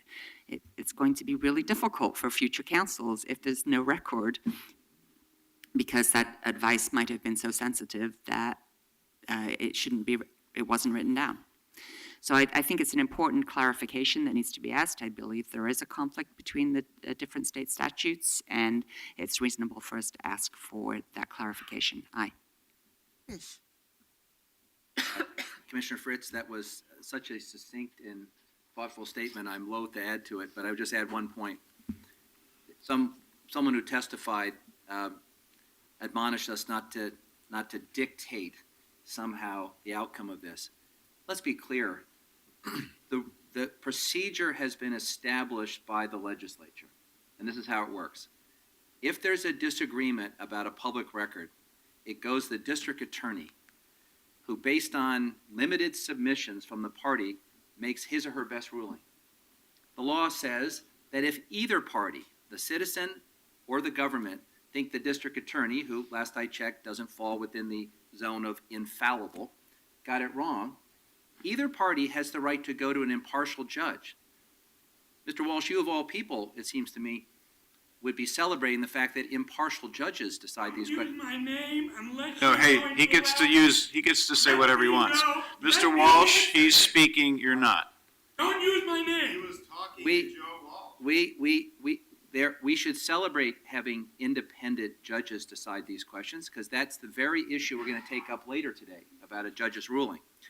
So what we have been asked to do by our attorneys is to ask a judge, an impartial judge, based on the information from both sides, to tell us clearly whether we are required to turn over documents, sensitive documents covered by an attorney-client privilege after 25 years. It's a very narrow question. And if a court disagrees with our view of this, I think we should take it up with the legislature, and for the very reason Commissioner Fritz alluded to, and that is Superfund. And I think it would be substantially prejudicial to the public interest for us to turn over confidential opinions from our attorneys about liability and strategy in Superfund, which the polluters in that case that are perfectly happy to stick us with all the liability could use against us in that instance. And I regret that people don't sort of embrace the obvious logic of that, but I think it's worthy of having an independent judge tell us yay or nay. And I think it's entirely appropriate, and it's exactly what the law contemplates. So I vote aye. Saltzman? Well, I appreciate this discussion. I have a lot of respect for our district attorney, Rod Underhill, but I do believe, given this discussion, we have a valid issue to appeal for an impartial opinion. Aye. Novick? I agree with all the policy arguments that my colleagues have made, and I respect the city attorney's office, and I signed on to considering this matter today. But I have to say, just looking at the statutory language, which where 495 says notwithstanding ORS 501 to 505, and it's 502 that exempts public records or information, the disclosure of which is prohibited or restricted or otherwise made confidential or privileged under Oregon law. I just don't see a way around this, and I think that the law should be changed to make it clear that attorney-client privilege is attorney-client privilege. But given the law as it currently reads, I vote no. Hales? Well, I had some reservations and still do about whether we should move forward with this, but I'm persuaded by the council's discussion. So I appreciate my colleagues' analysis of this. I think it's going to have to get resolved by the legislature. I don't think this is going to get resolved in court. But if our attorneys want to go get a judge's decision as at least one step in the process of resolving the conflict between the two statutes, then that's a reasonable step to take. Aye. Okay, with the council's permission, I'm going to actually change the order and take up the time certain item because we have a couple of earnest volunteers here whose time is going to be demanded a lot by the city, and they're here this morning using their time again. So we'll get back to it, but we're going to take item 35 now and then return to that. 35, appoint Eli Spivak and Katie Larcell to the Planning and Sustainability Commission for a term to expire on January 15, 2019. Want to invite those two wonderful citizens to come forward because it's with great enthusiasm that we bring this action here to the council today to appoint these two folks to our Planning and Sustainability Commission. We're grappling now with how to grow and how to grow a lot and also to do it in a livable and equitable way. And I can't think, frankly, of two people whose commitment to those ideals and practical ideas for how to make it work could come along at a better time. As we know, we spent a lot of time with Katie. She's a member of our citywide budget advisory committee, but she was also a charter member of the East Portland Action Plan, a consistent advocate for East Portland in all things, but also able to see the whole picture of the whole city. Eli Spivak serves on our residential infill projects stakeholder advisory committee. He's the owner of Orange Spot LLC, which specializes in small sustainable development and thinks a lot about affordability and how to make it real in our city. So we think the combination of these two people coming onto the Planning Commission is just in time. So thank you both for being willing to serve and give you a chance to say anything you'd like and then answer any questions the council might have. I'm sorry. my colleague, my commissioner on the committee, has a laryngitis, so she can't speak right now. Katie is rarely silent, but this time. She pointed out at our training that she speaks very little right now. Well, I didn't know there was a time to speak, so I think I will let you guys continue on with other business, but I'm honored to be serving on the commission and look forward to having that role a little bit on the inside. I've been on the outside for a long time, and we'll see how it goes. Mayor, could I make a couple comments? Please. So first of all, I want to applaud the mayor for bringing this forward and for nominating both of you. Katie, after the mayor listed all your credentials and all the work you've done, I was thinking that only thing missing was no good deed goes unpunished. You've given us all this time, and now we're going to double down. Each of you, I think, brings a unique voice and perspective to planning. I just want to encourage 2 points. Katie, you've been relentless in your focus on parts of the city that have left behind and parts of the city where a one-size-fits-all doesn't quite work. And I think that's an important voice, both in the comp plan discussion and in the hard work that follows the comp plan, and in looking at all of our built environment, zoning, land use proceedings, asking the question, are there parts of the city where we have to be a little more flexible in the look and the design and the like, taking into account different historical patterns? And should we at least be open to considering alternatives? And Eli, one of the things in the last few years that I feel we've tried to tackle but probably fallen a little short is figuring out how we promote a smaller footprint home. And at the same time, in doing so, restructure the regulatory framework so that our policies don't, in effect, discourage the development of smaller footprints.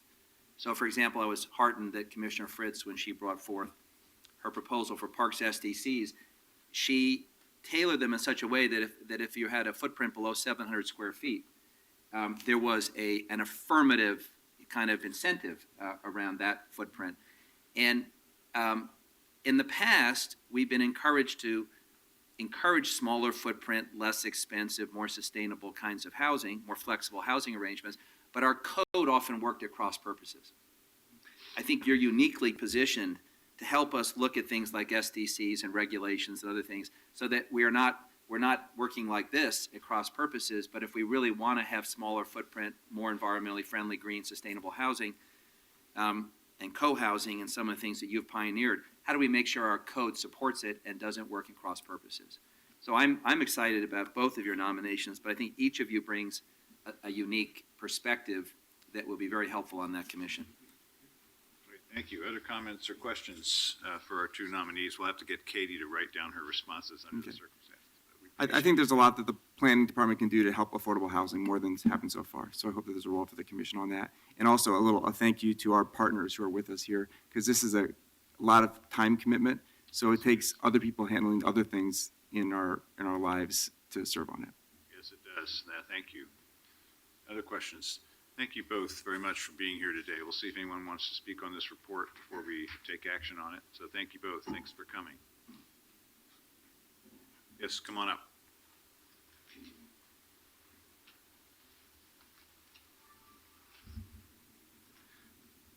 Good morning, Commissioners. Again, for the record, Charles Johnson. And I do want to apologize in part to Commissioner Fritz for my previous interruptions. It's a hotly contested issue whether governments and corporations should have the same rights as individuals. I think generally she and I are on the same page, but she was elected to protect the city government's interest, and there will be contentious matters, so I apologize to her for my outburst. As for the entire city council, or city attorney's office, we'll deal with that when the other agenda item comes in. The reason I came up here, though, is because we're missing something that has happened, and it's city government is a bit of an octopus with many more tentacles than that. In the past few months, the people of Portland have tried to bully the developers through the volunteers on the tree commission. So the pro-developer people on the tree commission resigned, 4 of them. That relates to this agenda item because we're talking about recruiting public members to assist this council and the city in developing sensible development policies, planning, and sustainability. So I hope that regardless of the new designation of COCO COAB members as public officials. I hope that the people that have just been appointed will not feel that their free speech is constrained when they talk about the important issue of how we can protect the tree canopy and make sure that our tree commission is full of people who realize that for the sake of quality of life, even though density may be important, we cannot go around slaughtering trees to line the pockets of developers. Thank you. Morning. Good morning, this is Nancy Newell. I have a very long experience in energy efficiency and promoted it for many years. We're now the lead in the Northwest in our energy efficiency capacity and at the rate we're doing it. We have a very big problem with the nuclear plant on the river up in Hanford. It directly relates to this council because you're paying bills that provides that service. We do not need that plant. It's very dangerous.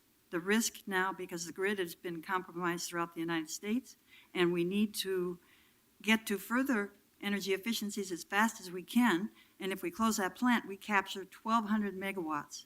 And we can do that. The report has been issued by the Northwest, what's it called? The Northwest Energy Coalition, I believe it's called. That's got 300 member organizations that are experts. And after Trojan led the lead, and that's why this city has such a tremendous record on energy efficiency when we close Trojan. So it's all logical. All we need is a resolution agreeing with that out of this council. And if you want to keep doing the great stuff, I think it would be a wonderful move. Thank you. Thank you very much. Thank you both. Okay, is there a motion to adopt the report? So moved. Second. Further discussion? Roll call, please. Fritz? Thank you very much for your willingness to serve, and thank you to your partners also for being willing to support that. Aye. Thanks to both Eli and Katie for agreeing to serve. Thank you, Mayor. These are tremendous nominations, and I'm delighted to support this application. Aye. Saltzman? Well, I also want to thank you, Mayor. I think these are two outstanding appointments to our Planning and Sustainability Commission. Eli and Katie, both very smart people.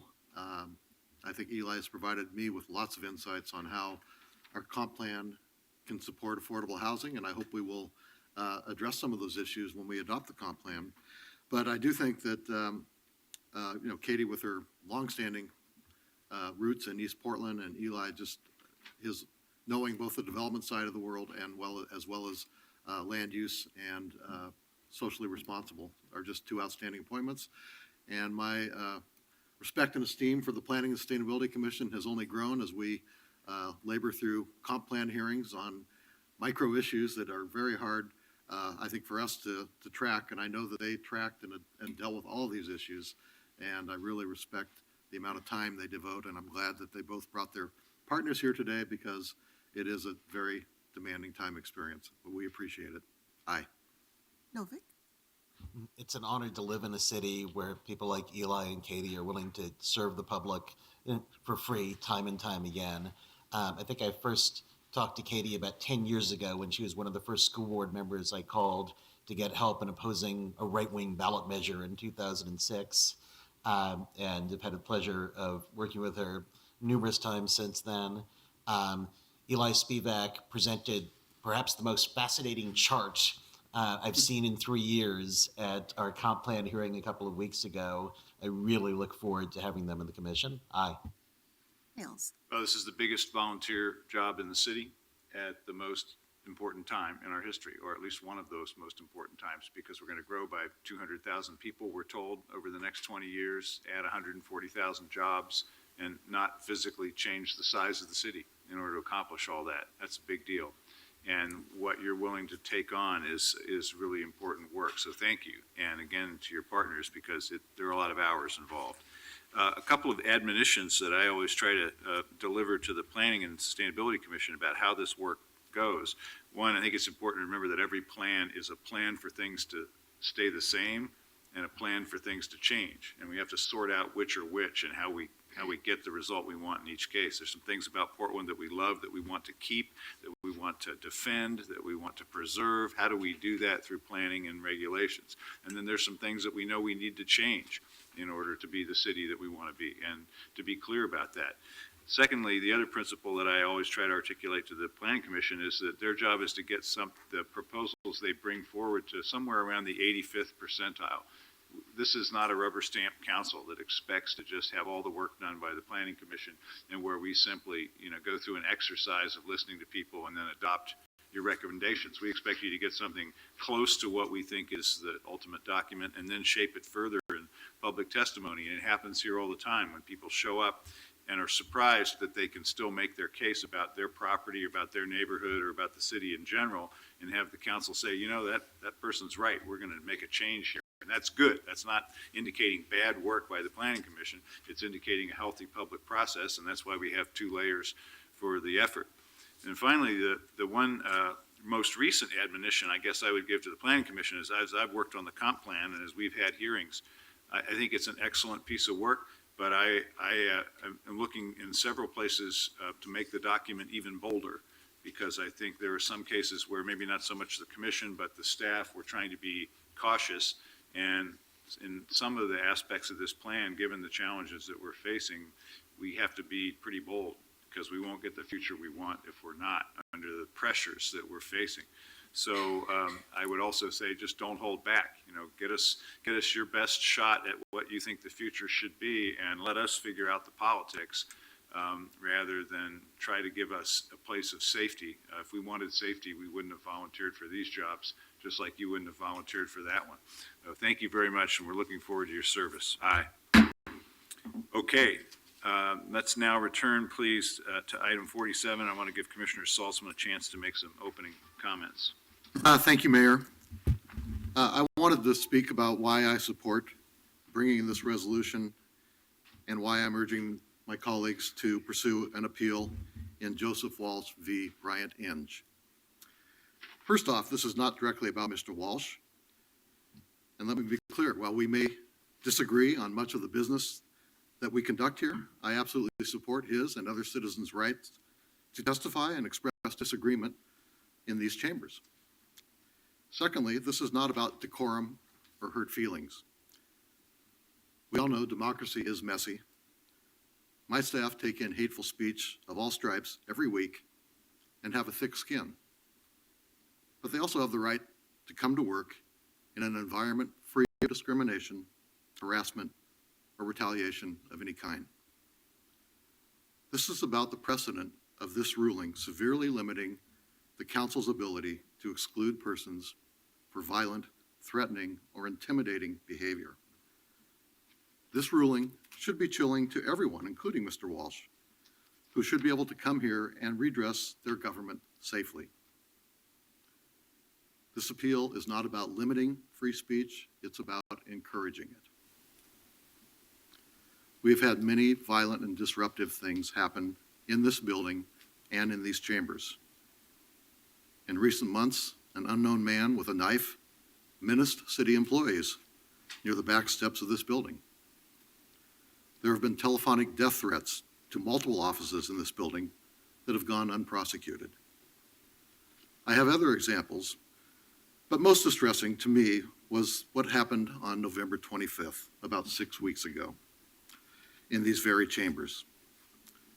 City business was disrupted with shouts and aggressive behavior, furniture being knocked over, and amidst all the screaming and distraction, someone planted a backpack with a beeping smoke detector in it.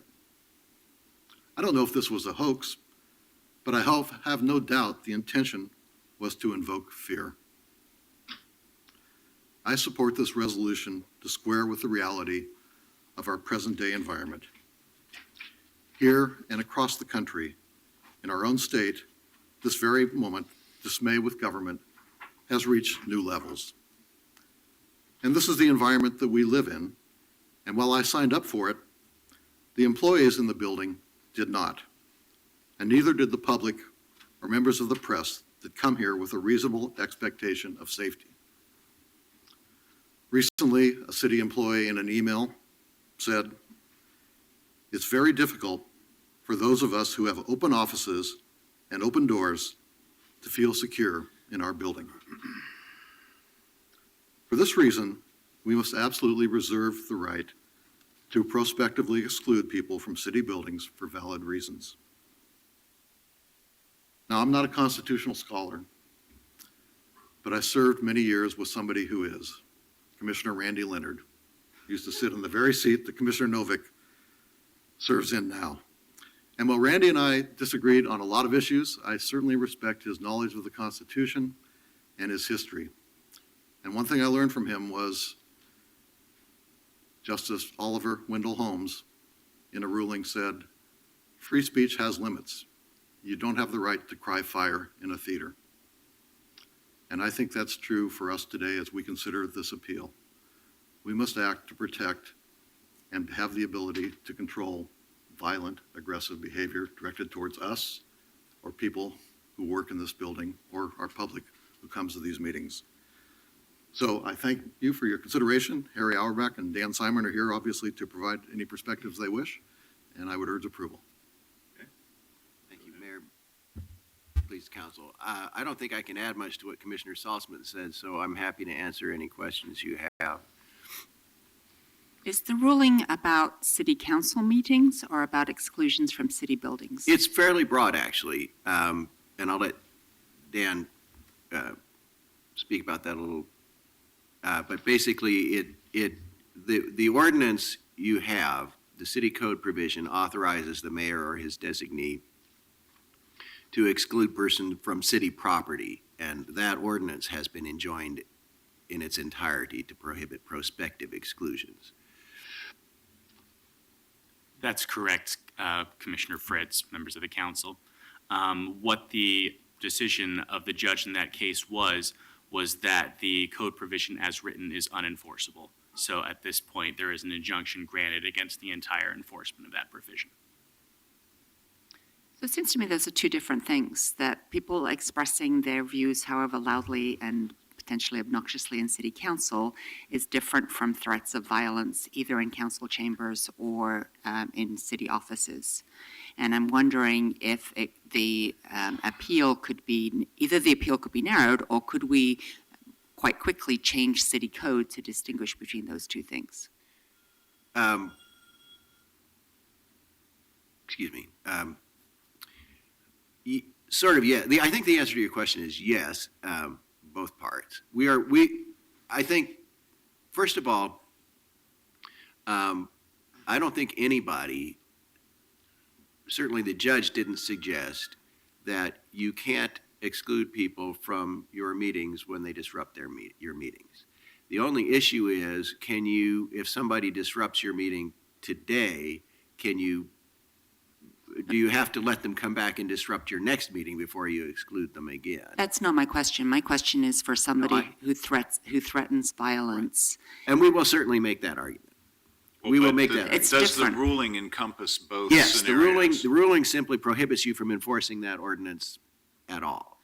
My contention would be that somebody losing their temper today doesn't necessarily indicate they're going to lose it again next week.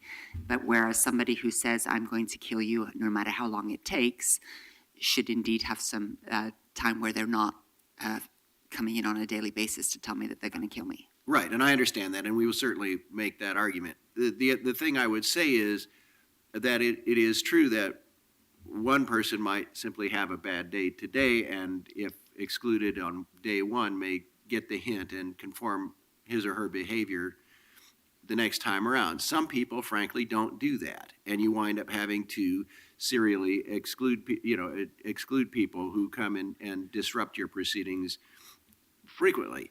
Well, we do, but that's disruption, and that's disrespectful to other citizens who might be waiting to testify, but it's not a threat of danger.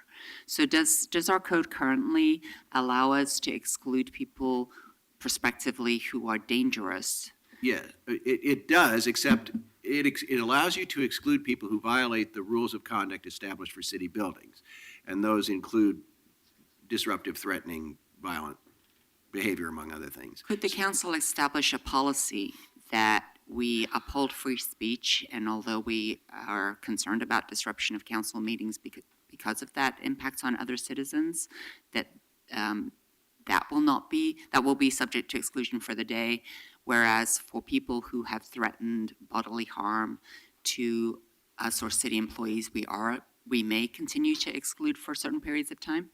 We are happy to review the code and propose amendments that will accomplish that for you. We will do that. We would prefer to Well, we think it's in your interest. Let me say this, this is your decision, they're your meetings, it's your ordinance, so what you do about it is up to you, it's not up to me. But our advice is that you should do that on a parallel track with an appeal of this decision, because we think the consequences for you are significant. Similar to the previous one, is there a particular timeline by which we have to appeal? Yes, the appeal must be filed by the end of the month. It's 30 days from the date of the judgment.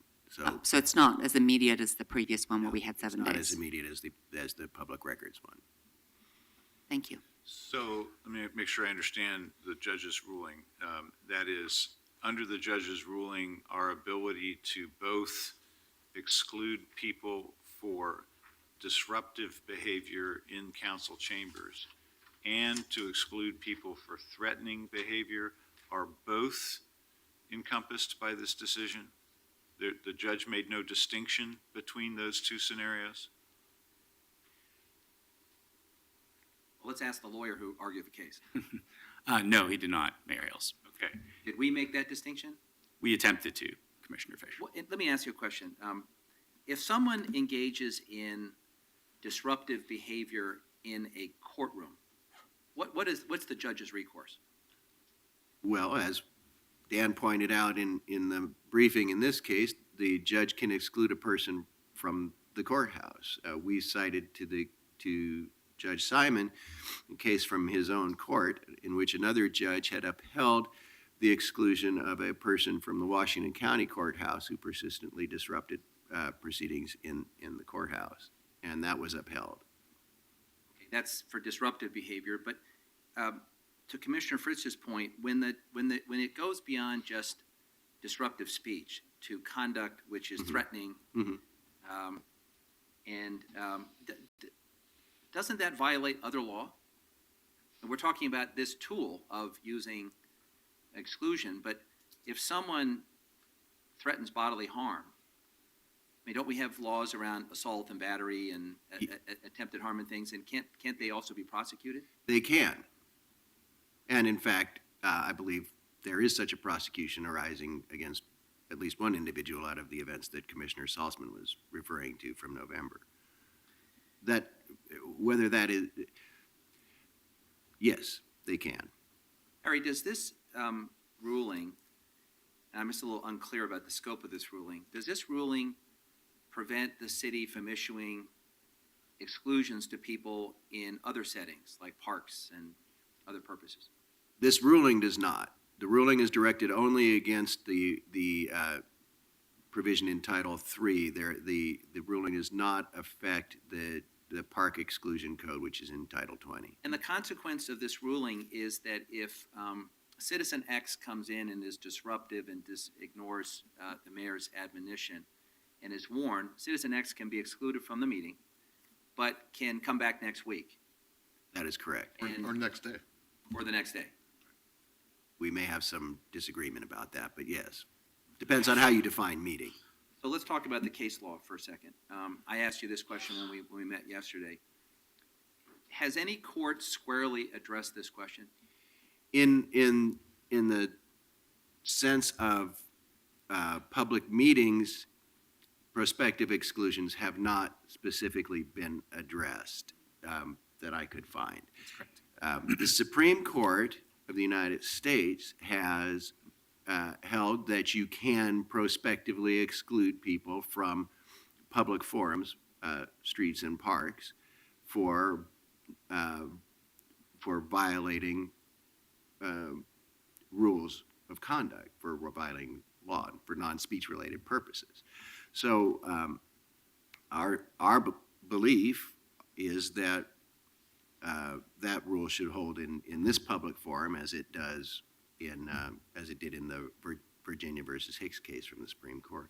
If the council chose to change its code to build in, let's say, a escalator clause so that there's a difference between the first disruption and chronic disruption and it's cumulative, do you believe, based on the judge's ruling, that that could have a impact on at least how Judge Simon views this case? Well, if we were to pursue that course, we would then probably go back and ask Judge Simon to lift the injunction. I do not pretend to be able to read Judge Simon's mind, and I don't know whether he would then believe that we had sufficient protections, whether that would then pass constitutional muster or not, but I do think it would enhance its defensibility if we had to go further to the Ninth Circuit. And what's your general view on the following question? Under our Constitution, the state Constitution, we have a very broadly written First Amendment, and it's quite unique, actually, in compared to a lot of other states. Do the federal courts accord more protection for what's purely speech, or for speech that crosses a line into something that's unlawful and therefore constitutional criminal protections attached? I'm not quite sure I follow the question. So speech that is not protected speech because it involves threats of violence and other things is looked at one way by the courts. Right, that's correct. Pure speech is looked at another way. Which is entitled to greater protection? Well, pure speech. I mean, so there's the First Amendment. The courts have interpreted the First Amendment to protect most speech, but there is some speech that historically has been held to be unprotected. Actual threats, primarily. Clear and present danger is the test the courts used.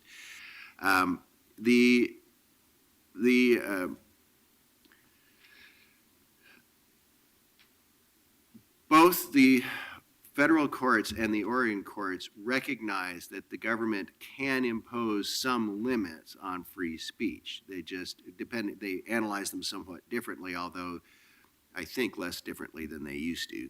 They analyze them somewhat differently, but basically recognize that the government has legitimate interests that sometimes require it to impose limitations of one kind or another on the time, manner, and place in which people speak.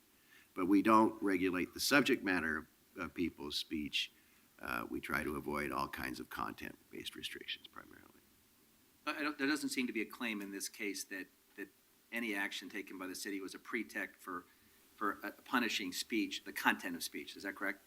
Right. Mr. Walsh can speak to that himself, The but judge no. issued a ruling. But no, there was no contention of, the judge found that your ordinance is in fact content neutral. That's all right. Thank you. So are we currently continuing to exclude people who have been threatening to anybody? I do not know what people are actually doing. I think our advice is not to until we get this clarified.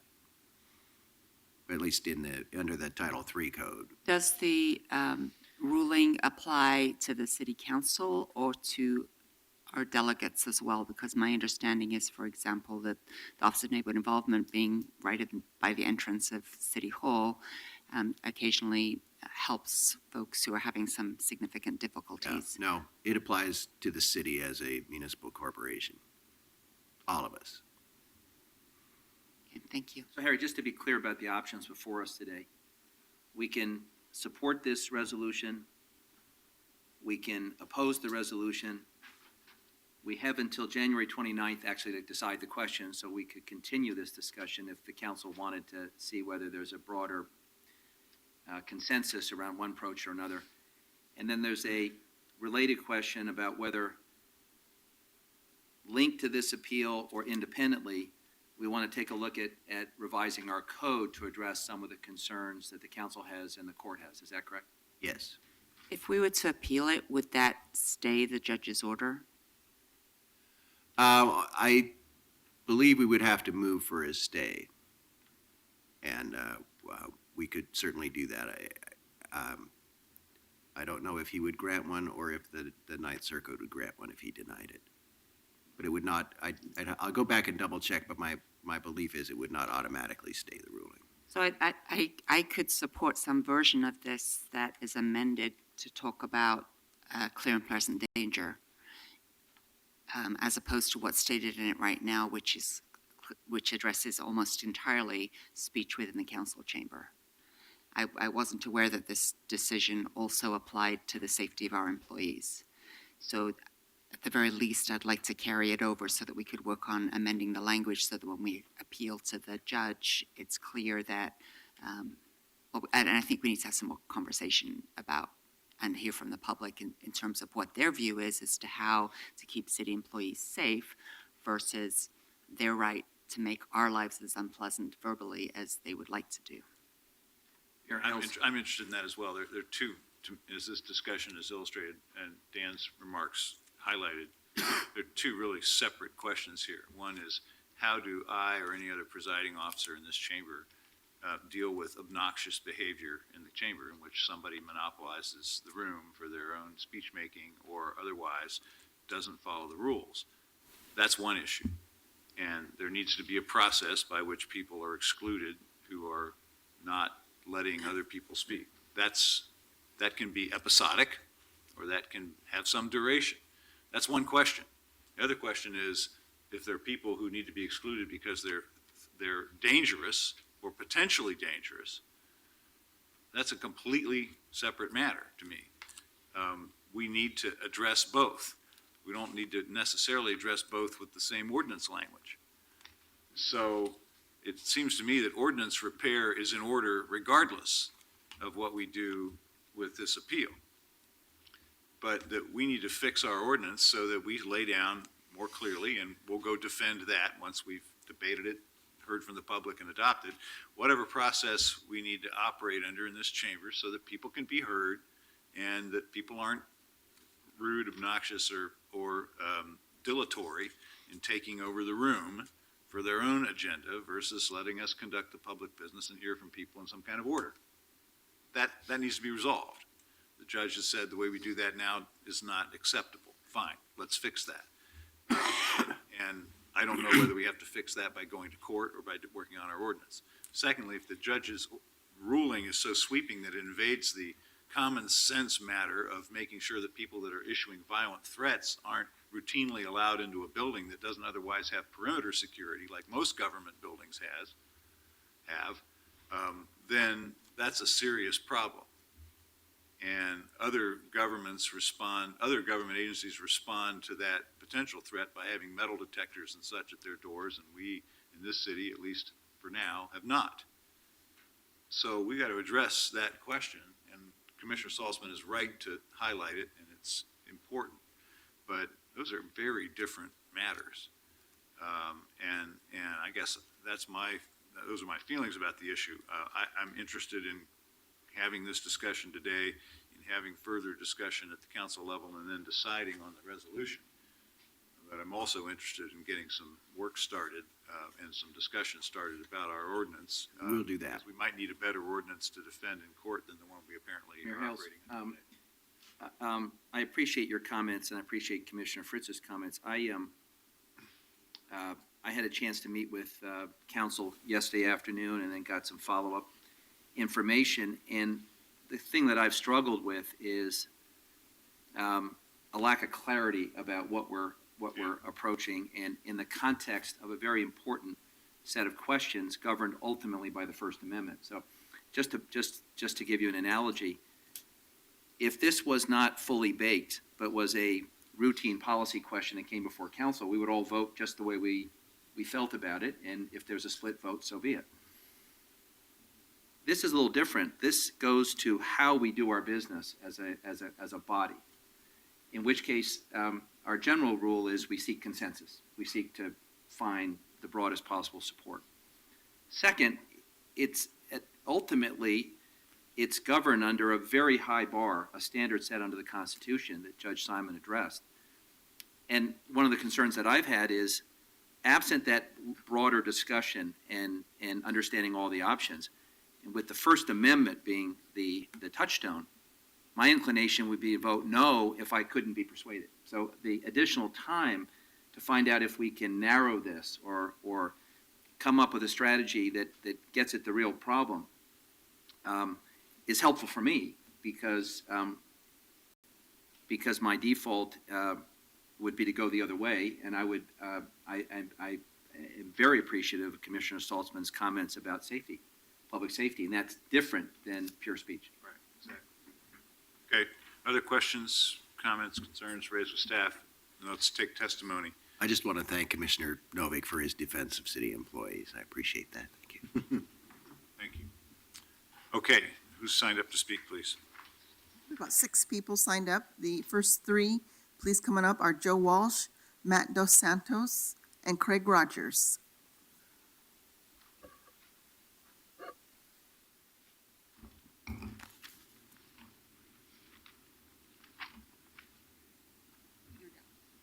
Go ahead, Joe.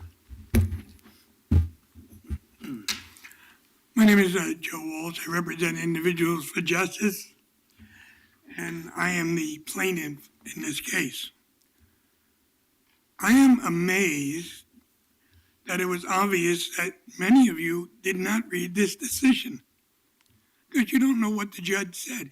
It's very simple. It's 28 pages long, but it's simple. A politician cannot sit in his office and make a decision to exclude somebody that he doesn't like. That's it. Because if you look at the timeline, when I was thrown out, a week later I was served with the papers. So it's kind of like getting me twice. You throw me out, you threaten me with arrest, and then you exclude me for 60 days. That was arrogant. That was obnoxious.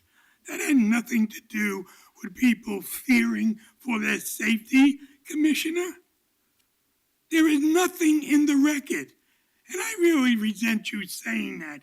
Point to the record outside of one person giving testimony to the G4S people, and that was the Business Alliance representative who really disliked me. Because I dislike them. And they know it. And they said, I was really terrified. So I had a security guard take me to the front door. And where was Mr. Walsh? He was on the street. So how could she be so terrified if I wasn't even in the building and she had to pass me in the street? There is nothing in the record. I am a very nonviolent person. Mouthy, obnoxious, pushy. I'll take those because that's what activists do. We don't look for making friends. I once told that to Commissioner Fritz. I don't want to be your friend. I want you to put your head down when I walk into this council and say, oh, damn. That's what I want. That's what a good activist does. I'm not an advocate. I'm not a diplomat. I throw rocks. And Mayor, you do not have dictatorial powers. Sorry. Not only Joe Wall says that, but Judge Simon says that. And if you want to appeal this case, Commissioner Salzman, you're going to get egg all over your face because there is not a court in the land that would appeal or give you the decision that you want in the First Amendment. And you all, the lawyers have it wrong. It's not free speech. That's part of the First Amendment. It's the last part, that I have a right to come here and yell at you. It's called petitioning for grievances. I have a right to do that. The Constitution says I have a right to do it. It's not some backroom deal that you can do, Mayor. And I sent you a request in the beginning of this whole process for settlement. And you know what I asked for? A public apology and all exclusions from the City Hall building stopped. That's what I asked for. What did the judge say? Permanent injunction stopped. Will you give me an apology? No, because you don't have the ability to do it. Thank you. Next. Good morning, Commissioners, Council. My name is Craig Rogers, and before the street fee, I'd rarely appear down here at City Council, but I've been getting a little bit more dialed in. And after a while, I began to understand that coming events cast their shadows before them. And I felt that, regrettably, some members of council, under certain circumstances, were not all advocates of the right to vote or freedom of speech. So here we are now with a First Amendment issue.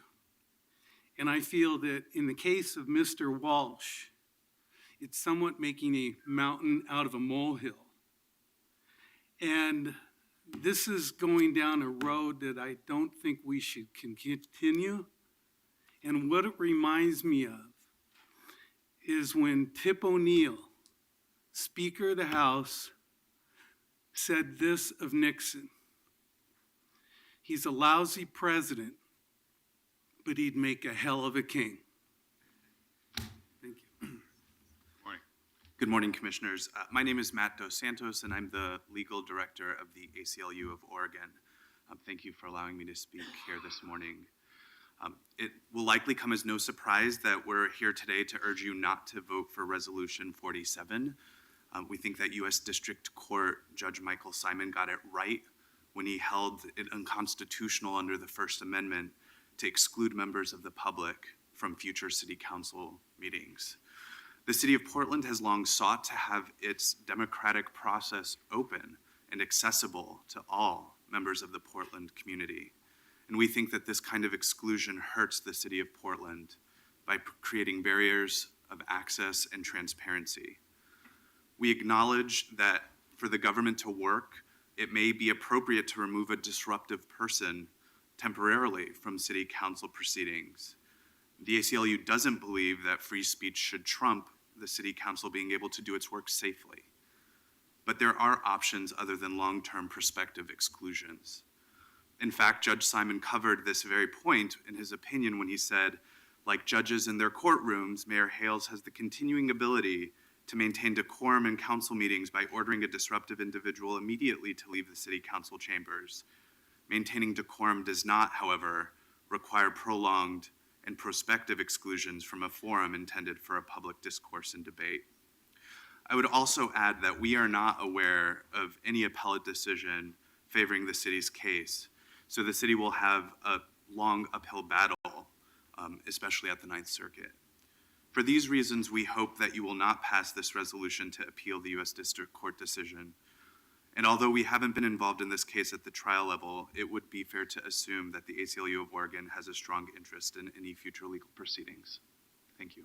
Mr. Dos Santos, I totally agree with what you just said, and I respect everybody's right to come in and be as disruptive as they want for 3 minutes and as often as they want.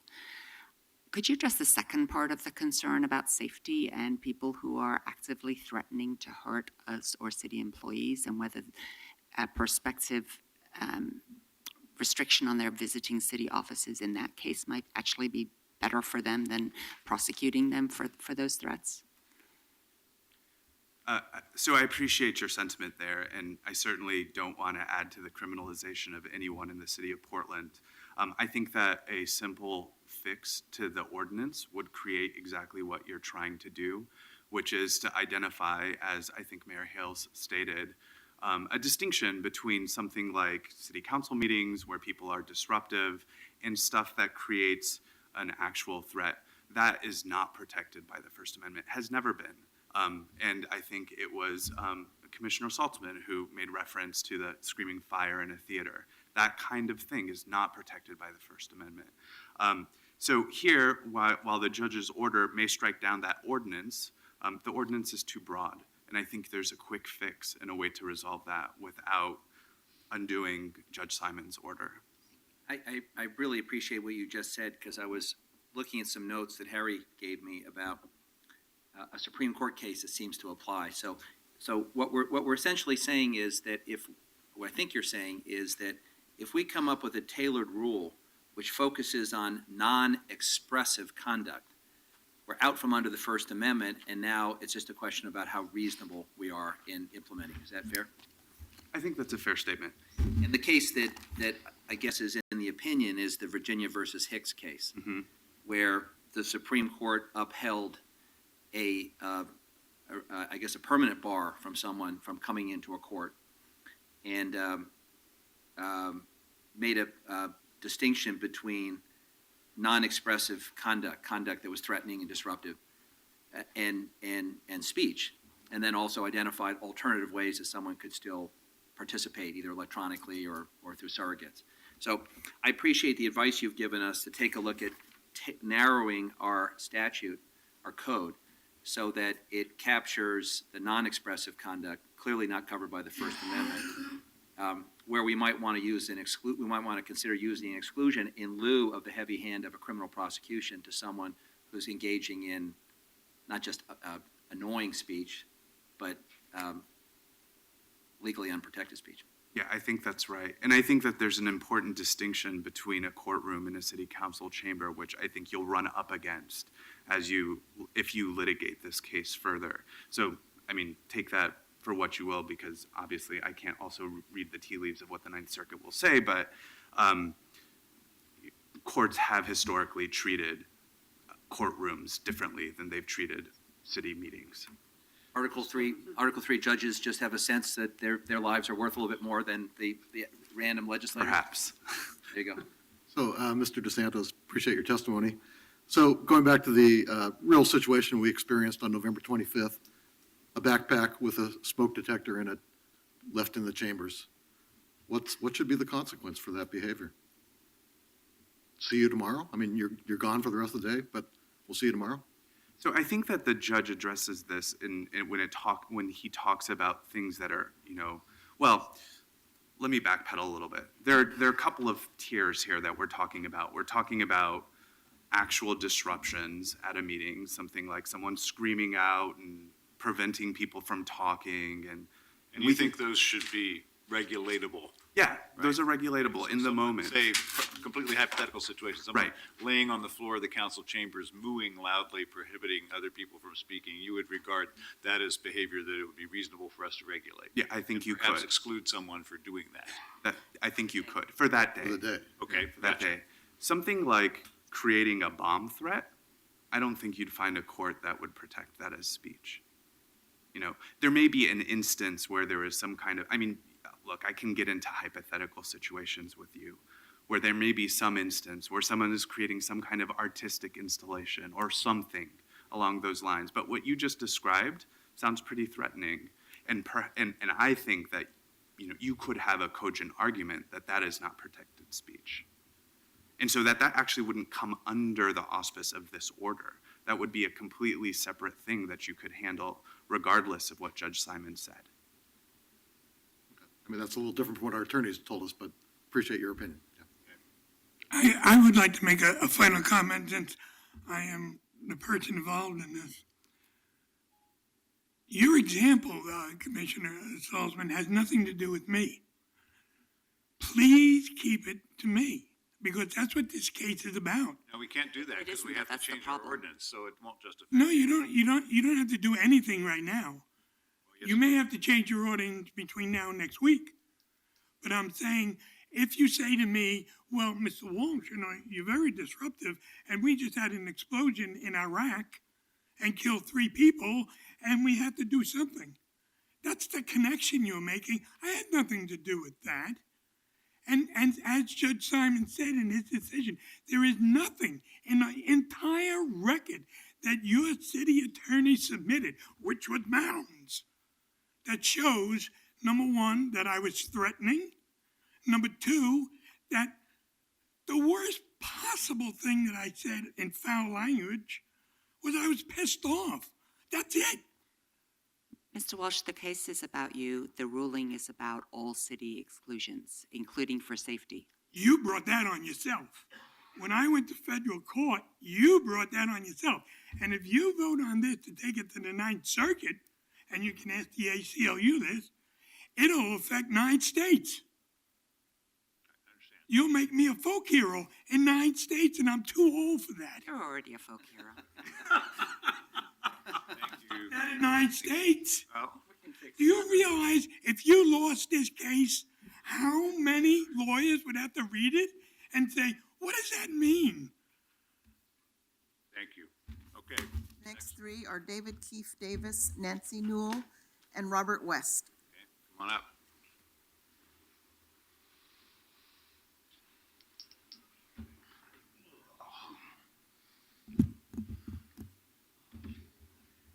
Go ahead, Mr. Davis.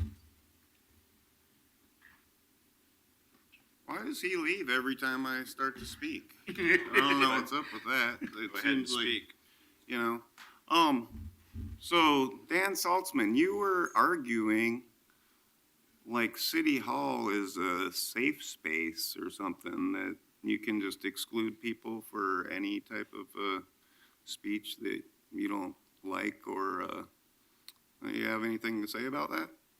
You're acting like someone saying some naughty words is a bomb threat. Like, what is this? Can you give us some more information on this person who supposedly left a backpack with this beeping? Mr. Davis, thing? you need to testify, not cross-examine council members. So go ahead I'm and give allowed us to your do testimony. whatever I want, But actually. we're right allowed now. to not answer, so go ahead. 'cause Yeah, we I won't already be. know you guys are slimy and corrupt. That's what this whole thing is about. And it's all about limiting free speech at City Hall. It's not about your personal safety. Because some guy had a knife outside of City Hall a month ago or something. Sorry, that's not even in the building, okay? You can talk about, yeah, there was a gun, wasn't there someone stabbed outside of City Hall a while ago? Yeah, too. Well, you didn't bring up that either. You talk about, oh, someone left a backpack with a smoke detector and, well, let's hear more about this. I want to hear you guys actually, let's see the surveillance footage, I mean, let's see the altered surveillance footage of you guys when I got arrested with Barry Joe Stull on November 25th. You're talking about this November 25th issue. Well, what happened was there was a man in mental crisis mode, Barry Joe Stull, who's actually the guy who gave Joe Walsh the idea to appeal this thing to a federal judge, okay? So I don't know if you guys know that or not, but I think Barry Joe Stull was targeted by you guys and taken out of the council chambers. Amanda Fritz, you're a registered psychiatric nurse. You have plenty of experience dealing with mentally ill people. And you know Barry Joe Stull. And what did you do? You did not call the behavioral health unit. You did not call any ambulance. What you did do is you ordered G4S security goons to clear the chambers, and then Todd Engstrom, a known instigator cop, showed up and proceeded to throw haymakers on Barry Joe Stull. So you guys need to release Barry Joe Stull out of prison. Go to the YouTube video, Portland's abysmal treatment of journalists and the mentally ill. This is about excluding activists. Thank you, Mr. and, Davis. Time's up. voices of dissent at City Hall. This is not about your personal safety, and you know it. You don't want the lies and corruption and all this other stuff exposed that's actually going on here, and you don't want to be ridiculed by the general public. Okay, thank you. We're gonna let the rest of the public speak now. Ms. Newell, you're next. You guys are corrupt. Mr. Davis, you've used your time. We got a citizen next to you who gets to speak now.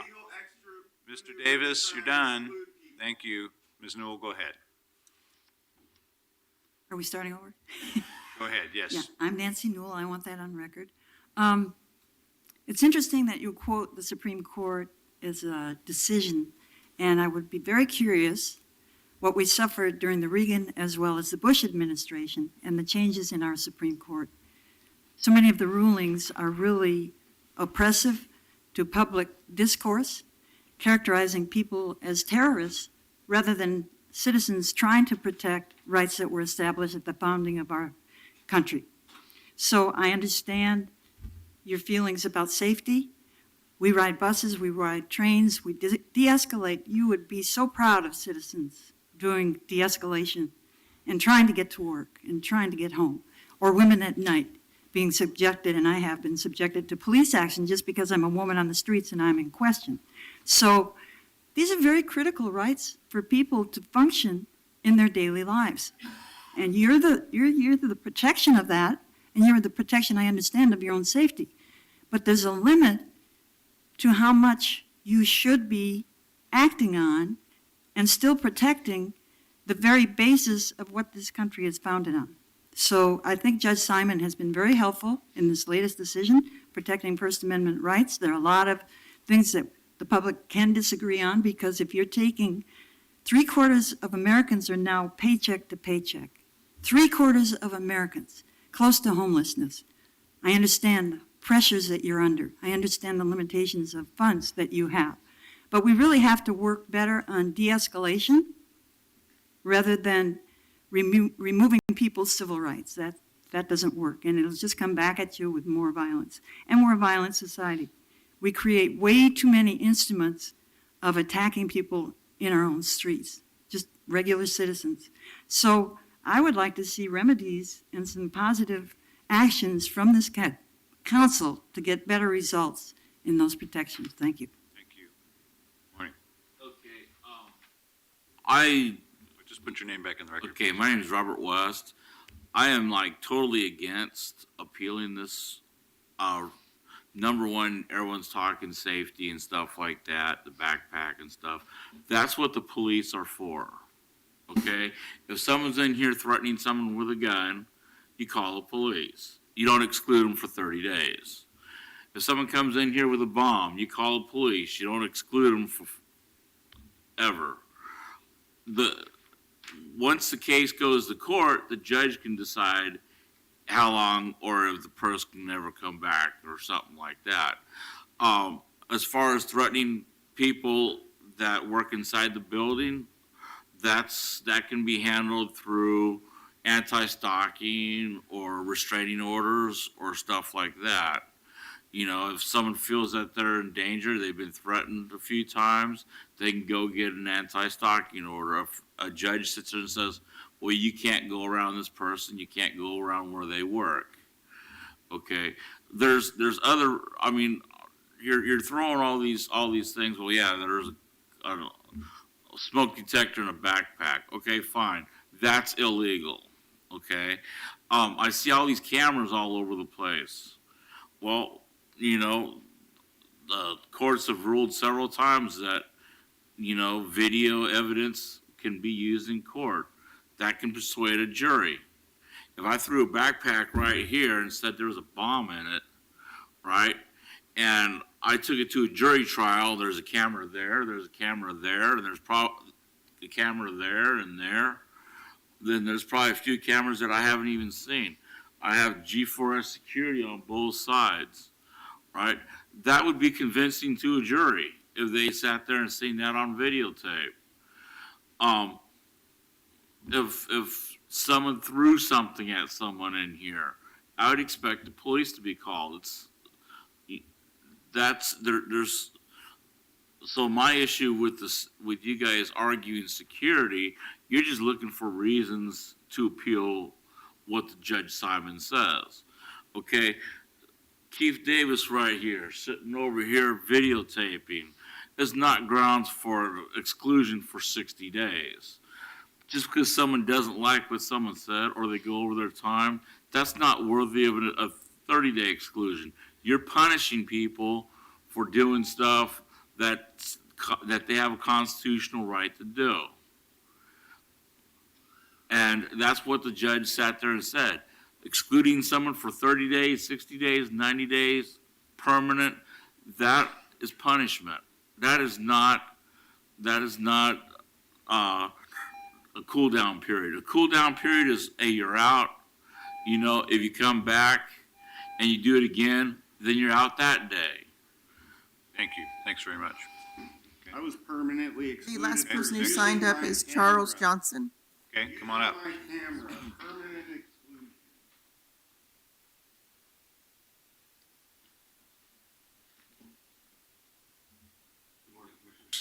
I'll wait for my mic. Thank you. There you go. Good morning, City Council members. My name is Charles Johnson. And contrary to what Commissioner Schultzman is saying, the Reichstag fire did not happen on November 29th right here. What happened is that a political prisoner was created. I'm telling you again, the five of you created political prisoner. His prisoner number is 135-7219. He's in jail right now. Barry Joe Stull, a man who was obviously engaged in a mental health crisis. And now the county has been paying correctional costs for him because this city cannot live up to its duties under the United States of America versus City of Portland, the consent decree you're in. So this smokescreen of safety, I think, is something that every one of you has seen through, and you will choose to not pursue this appeal. This council has serious problems that are germane to this case. 1 week ago, right here, on agenda item number 7, you violated your own printed policy on the agenda and suppressed public input on the city club's report. It says on your own paperwork that public comment is taken on all items except communications and second readings. So part of me wants you to appeal this to the Ninth Circuit so that the 40 attorneys I previously mentioned, who collectively are responsible for about $4 million or more in salary, can be crapped on again by the Ninth Circuit, telling them that they're not doing it right. So the other thing that's happening that is an insult to everybody who voted for you or against you, is that instead of fixing the real problem, your crappy public comment and protection exclusion policies, you're rushing off to the Ninth Circuit saying, save us, court, save us, court. Do some hard work, earn your money, fix the city ordinance. Voila! That is the problem here, is that in the entire 3 years that I've been coming to these Portland City Councils, we keep telling you your public comment policy is crappy and ineffective compared to what the county has. You need to partner that with fixing this ordinance. You need to let people come every week. If they present a threat to public safety, there's huge books of Oregon statutes that pertain to public safety. Even Mr. West pointed out, there are stalking laws. There are laws that can protect you. But do not rush into a flawed, doomed to fail appeal based on the fact that on the 25th, you brought G4S goons in and police to rough up a mentally ill person, and then when those people are in jail, surprise, surprise, their backpacks remain in the building. This was not a wise forum to raise the issue of possibly a smoke detector beeping in a backpack as a possible hoax bomb threat on a day when y'all cleared the chambers because Mr. Barry Joe Stahl, who's now a political prisoner, was having a mental health episode that, as of today, is still not being properly treated. Get Judge Nan Waller to release him on Friday when they have court. Thank you. Thank you. Morning. Yes, my name is Lightning. I represent Lightning Watchdog PDX. I'd like to ask for this to be a continuance on this at least till January 29th. I think there definitely needs to be more discussions on this issue. Another problem I'm having again is on understanding on what your definition is going to be for being disruptive, what your definition is going to be for being considered a public safety issue. I want to have a clear understanding exactly what you mean when you make those statements. What your definition is of a backpack with a fire alarm inside of it, what that means to you opposed to me. It's just a backpack with a fire alarm. But you consider that a public safety issue. Again, I want to have a clear understanding on your definitions when you're making those statements. Another thing that I believe I stand for and want to make a stand for is, of course, I want to have people have the right to come in and speak, come in and do their speeches, come in and try to relay their ideas, their concerns, and not feel as though they don't have a right to do that in the council chambers. This is the place to do that. This is the place to look at people and say, I disagree with you. This is my idea. This is my opinion. I'm going to sit here and say it, and I don't need to be removed out of the council chambers. I don't need to feel like I don't have the right to come in here. Don't feel like I have the right not to be in here and be welcomed into here because someone else is talking to you in a soft manner and maybe going to special committee meetings and various things like that. I come in here to do my speeches in front of the council members because I feel I have a right to do that. And if you feel you have a right not to allow me to do that, I think that's being challenged right now. And I think really that's what Joe Walsh is standing up for, the right to be able to do that. And realistically, he's never been threatening. Realistically, people can claim he's threatening, but they still need to prove that. They haven't proved anything. They are escorted out by security, means nothing, means absolutely nothing. And again, I feel that he has had his freedom of speech and what he wants to say in here limited and restricted. And who has that right to do that? If this isn't the place to stand up and stress what we want to say, where is it? Where is the place to do that? And it comes under open meetings law. It comes under exactly what we're challenging right now, Federal Judge Simon. And this is going to get very complicated, and there's going to be a lot of issues pertaining to this. This is a very complicated issue. Thank you. Thank you. Thanks very much. Mayor, I have a proposal. Okay. I actually address myself to the sponsor of the resolution. Dan, I have a proposal. I asked Harry Auerbach, what's the deadline for filing an appeal? And he said it's January 29th. And that is a ministerial function. It's a notice of appeal. It doesn't require the appeal. That means we have up to 2 weeks to consider whether the appeal is the right route or whether a change in the code along the lines that the ACLU suggested is a more tailored approach. And I would just urge, Mayor, and Dan, we set this over for 2 weeks.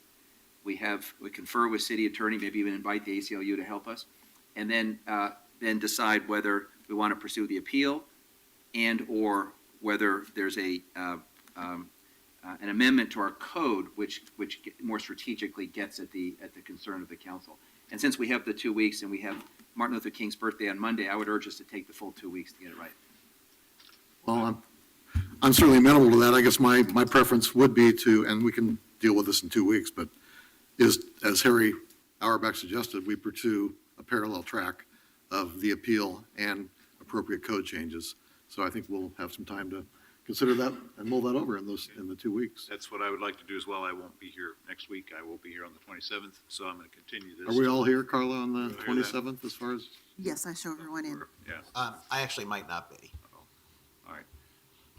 And I should say that I'm inclined to vote against the appeal because I think that the safety issue is a different issue, and it sounds like maybe we need to make some targeted changes to the code perhaps to focus on that. But I think that we should accept Judge Simon's ruling as to our current ordinance, and I don't think this would be a good case on which to address the safety issue because Mr. Walsh, as he points out, is not a safety threat. He's not dangerous. He's simply boring, and the First Amendment does protect the boring. So, go ahead, Commissioner Fritz. I concur with that. I was also going to vote against the resolution because it wasn't clear from the resolution that the other issue of safety was also concerned, and I believe we can more expeditiously get to where we need to be. I think the right response for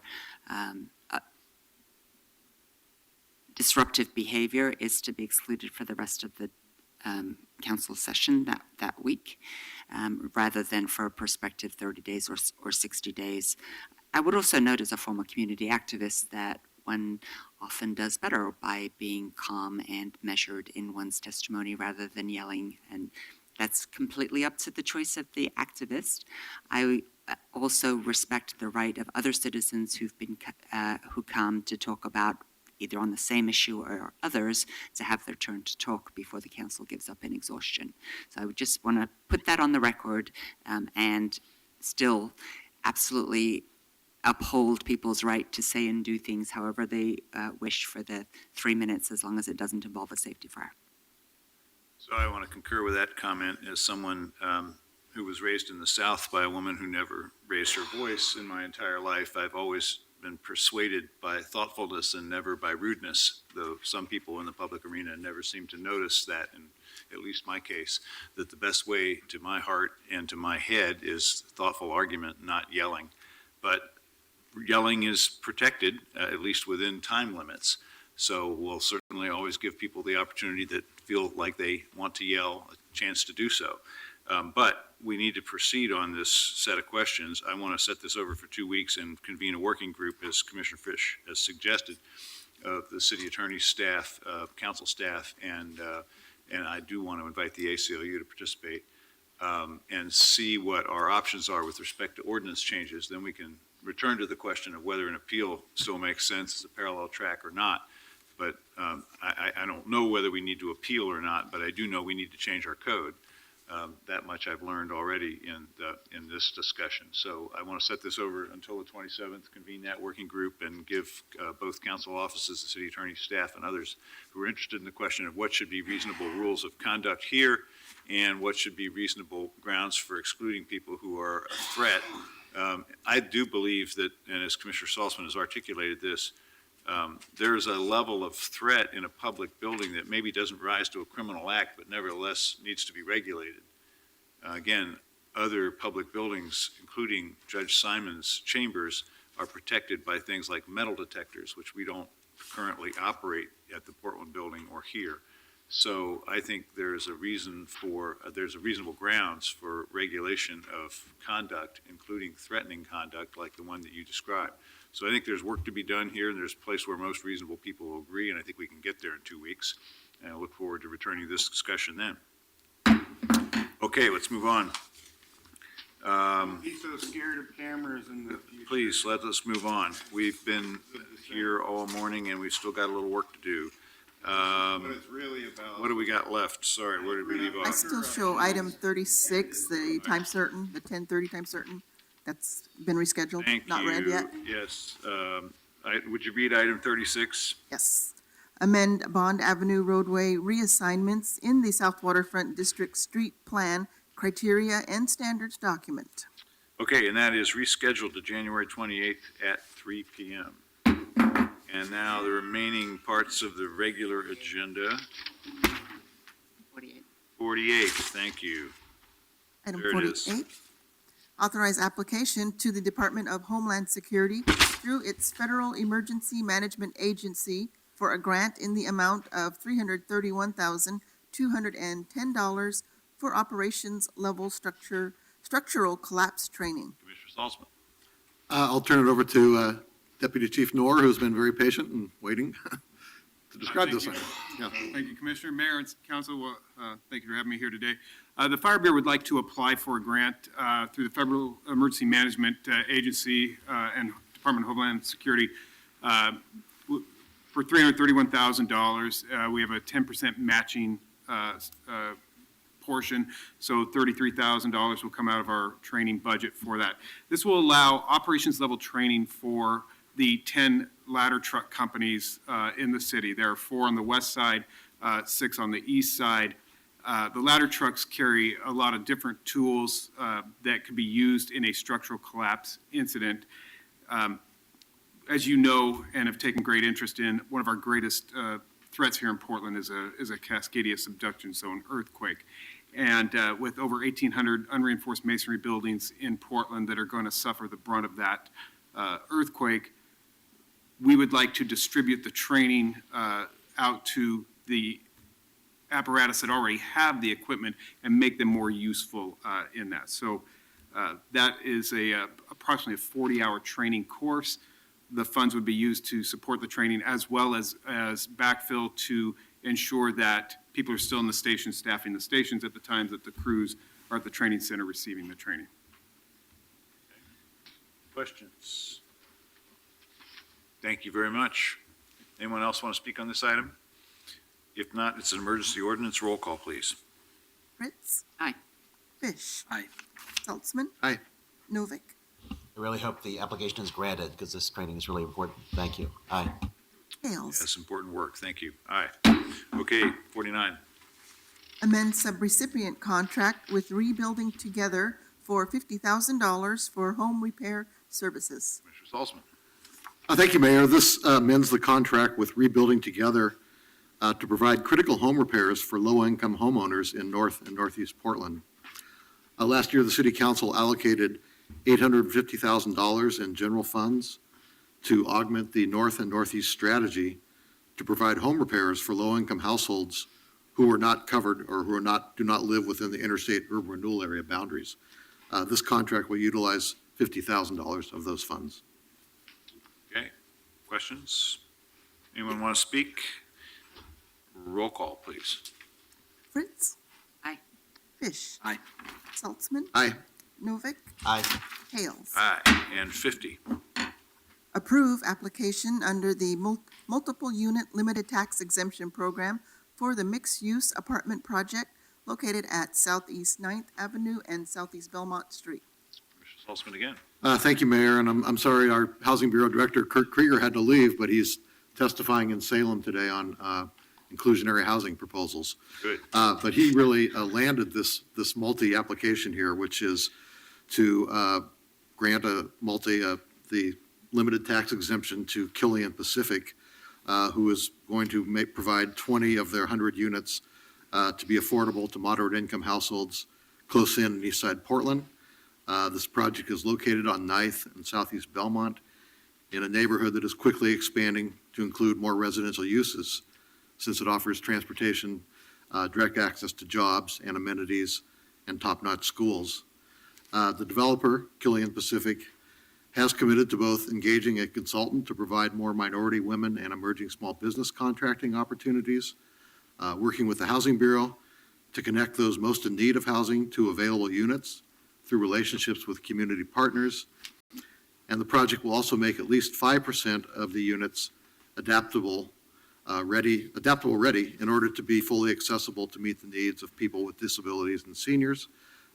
Dory Van Bockel has also been waiting very patiently all day, and she's here to answer questions or provide any additional comment, but we do want to thank Killian Pacific for working with the city, and as I said, it was really Kurt Krieger and his relationship through his previous jobs with Killian that helped bring this proposal forward. Dory, did you have anything you want to add? Or?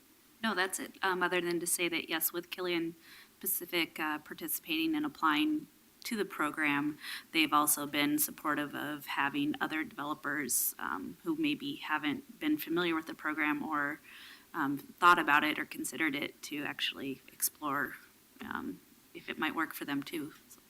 I just want to note, first of all, congratulations to the Bureau for landing this.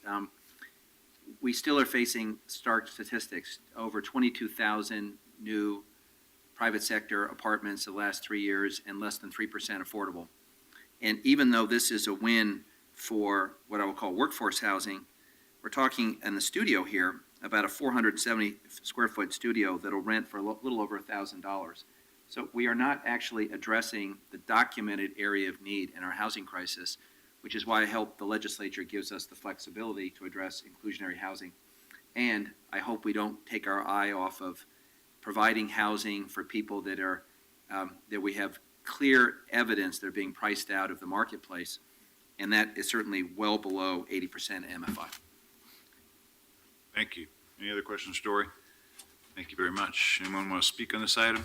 Mr. Johnson. Okay, come on up.